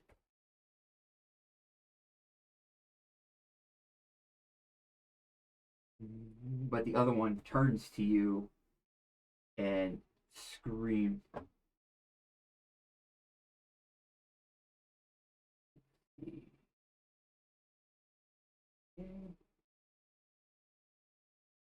Will yeah, the other creature that you see turns to you and flares out its wings and flies at you, having seen it taken out its compatriot. It will, as you kind of like peek out and do that, it tries to like harry around where you're hiding and will attempt to make 2 attacks at you.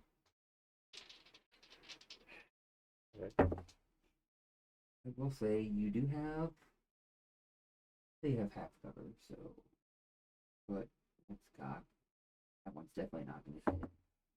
Alright, so that is, one's going to miss, and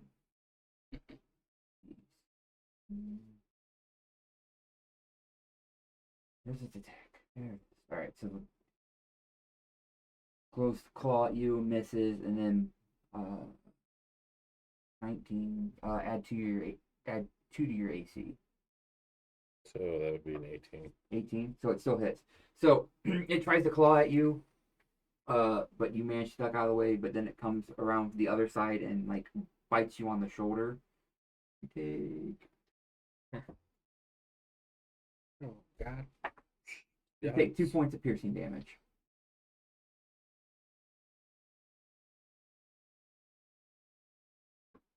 Okay. Alright. Hachi. I see this bird thing attacking my brother. Oh no no no. No? No. No. We're not done. No. Oh. It's what you don't notice. Mm. As there's a light flash and then that one lunges at you, you hear a noise from behind you as a third set of wings start beating. Lame.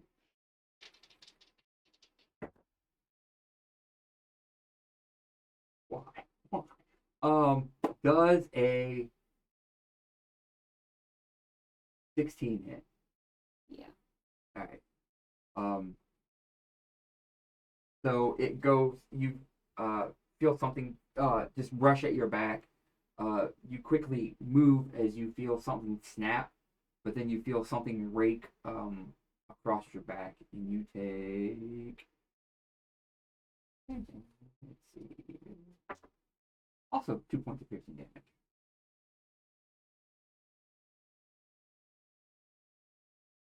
Ouch. And now it's your turn. Alright.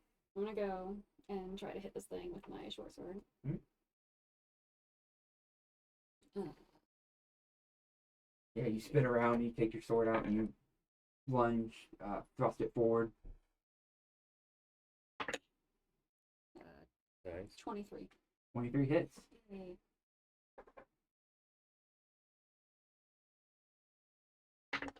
Uh, 9 damage. You hit it just right in the center of the chest, and it's sitting there and it's swiping at you, and it's getting your face every now and then, but not enough to do any real damage. And then after a second, it stops struggling as you push the blade deeper in, and it just kind of goes limp on the blade. I feel kind of bad. But not too bad. Oh, you're up.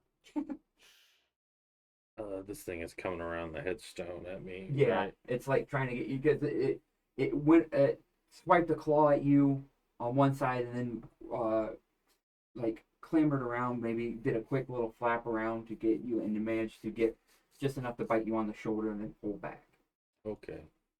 As it's kind of like flying and moving in this area, I'm gonna take my mason that's hanging on my side and kind of just do this upward movement. That's an 18, sir. That hits.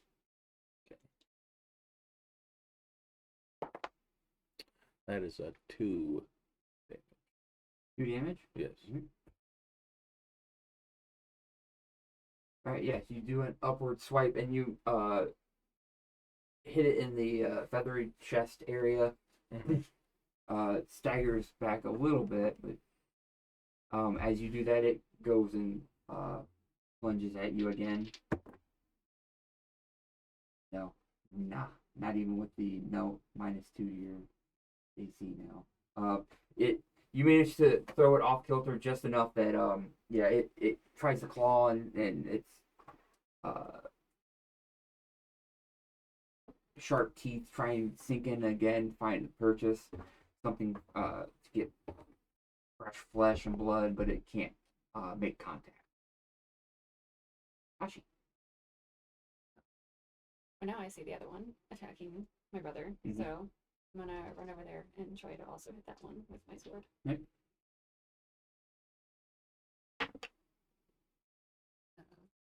21. 21 hits.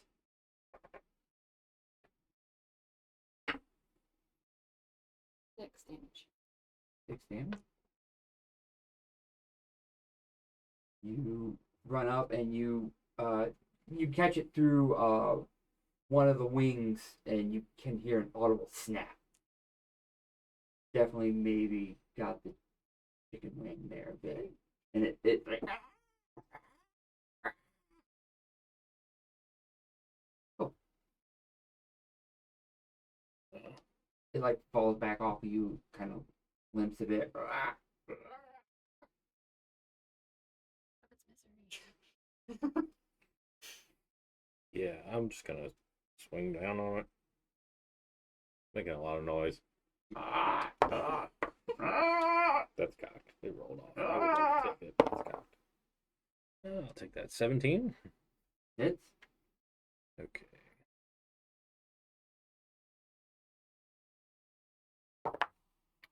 And that is a 4 damage. Yeah, as you take your mace and you just swing down on it, crack, you hear the skull split, and it just goes straight to the ground. Okay. Then I am on alert mode. Just scanning. You know, the first thing I do is look at Tashi to make sure she's all right, and then I'm just scanning. You hear about 20, 30 feet away. What is that? What's going on? What? And you see a lantern light swing around to you, and you have light in your eyes as you see Russ is there. What the hell are those things? I was wondering the same thing. But these are whatever was digging up your graves. Oh. Well. That's not normal.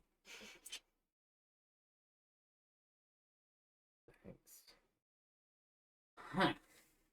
See if she'll. Always you. Oh, damn. Get the closer look. Blood toll harpies. Ah, shit. Tells me someone's disturbed their nest up in the mountains. Huh. Odd for them to come in that far south, but... Well, guess I'll let the mayor know. Maybe they can get a party together, clear out the nest. Usually they're to the west in the Kilt Highlands. They don't really come this far east, but that's not normal. Well, it looks like you saved my job. Glad we could be of service. Okay, I'm gonna go back to sleep now. You do that. Yeah. On her feet.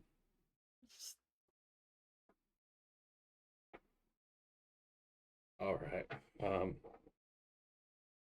At this time, you hear a thunderhead roll off the ocean. Time to go. Yeah, a storm is moving in. What do you guys do? Time to go. Probably. You think we should put the dirt back on the grave real quick where they dug it up? Or you think she'll handle it in the morning? Early? How much dirt is? They didn't get a whole lot off before you blasted the one right off the back of the.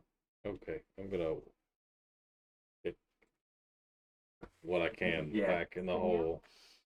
Right. And take off towards Yeah. town. All right. You- Sister in tow. Yeah. You take off towards town. There's a few town's guards patrolling, just making sure people who are out been drinking at the tavern and whatnot don't cause too much of trouble. Drinking and riding. Mhm. Understand.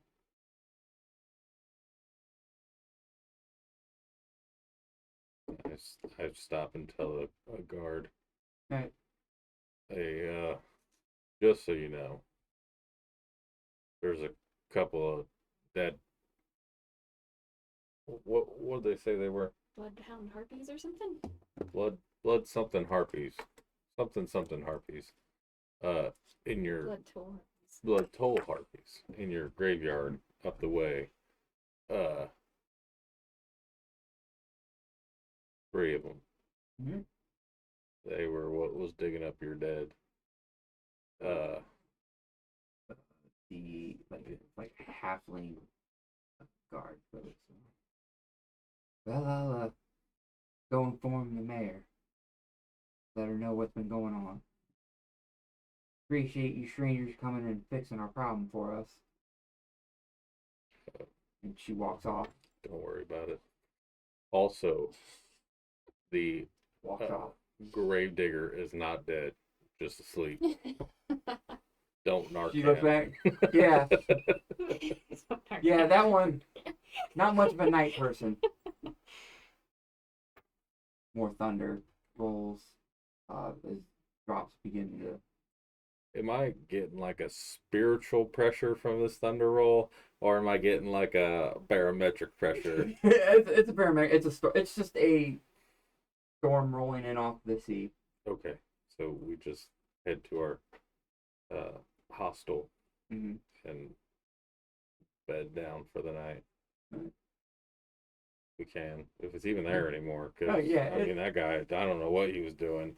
Might Yeah. not even have owned the place. You bed down for the night, and but it's one of those storms that lasts off and on for a couple days, and you decide the mayor pays you a visit, thanking you for your help, that they're putting together a hunting party to check the nearby mountains, make sure that a nest hasn't moved too close in, that there aren't more to continue to do that, and then you and Tashi begin to make your way south out of town. Mud and as the rain just unrelentless over the next couple days. You stop for the night and make camp. When you hear the sounds of footsteps approaching, and in the what fire you could keep going in this dampness, a familiar figure, tall man, someone that you've both known most of your life, your godfather arrived. That's where we'll end this session. Oh, I was gonna ask how I got there and when. Uncle Sam. We're looking for him. Couple days. I didn't even get his story.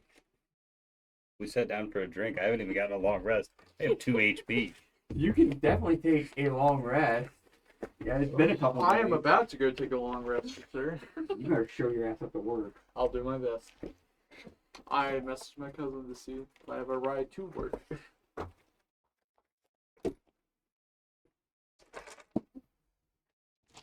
Speaking of rides, And that's the first You need a ride home? Yeah. I'll ride you. semi-session 0. Oh, and you'll level up. So oh, To level 2. level 2. Oh, level 2. you can't do this to me. I Strong. don't let her level up at all. Like, they were begging for level ups for like, 500 it was in my levels. Yeah. backstory that I double level up whenever. yeah, for I like, like that, I don't know, yeah. probably I should have added 5 10, more 15. harpies. Good job. I was like, I like that these enemies seem Well, evil. the Like they're rat not all just nearly gods killed that we me can't and die. Ryan. Like, yeah. You're making my players weak. I was like, oh, these enemies actually technically, die. she was my player first. We just never got We that just never little actually campaign played. going. I like the differences in our combat. Me and Ryan nearly got one shot, and then like, Bro, I don't even One understand shot that the- because they were both the same difficulty, same number of creatures. I'm like, oh. Well, it. And he got hit for like 2 damage. I got hit for like 11. It did 8 damage to me.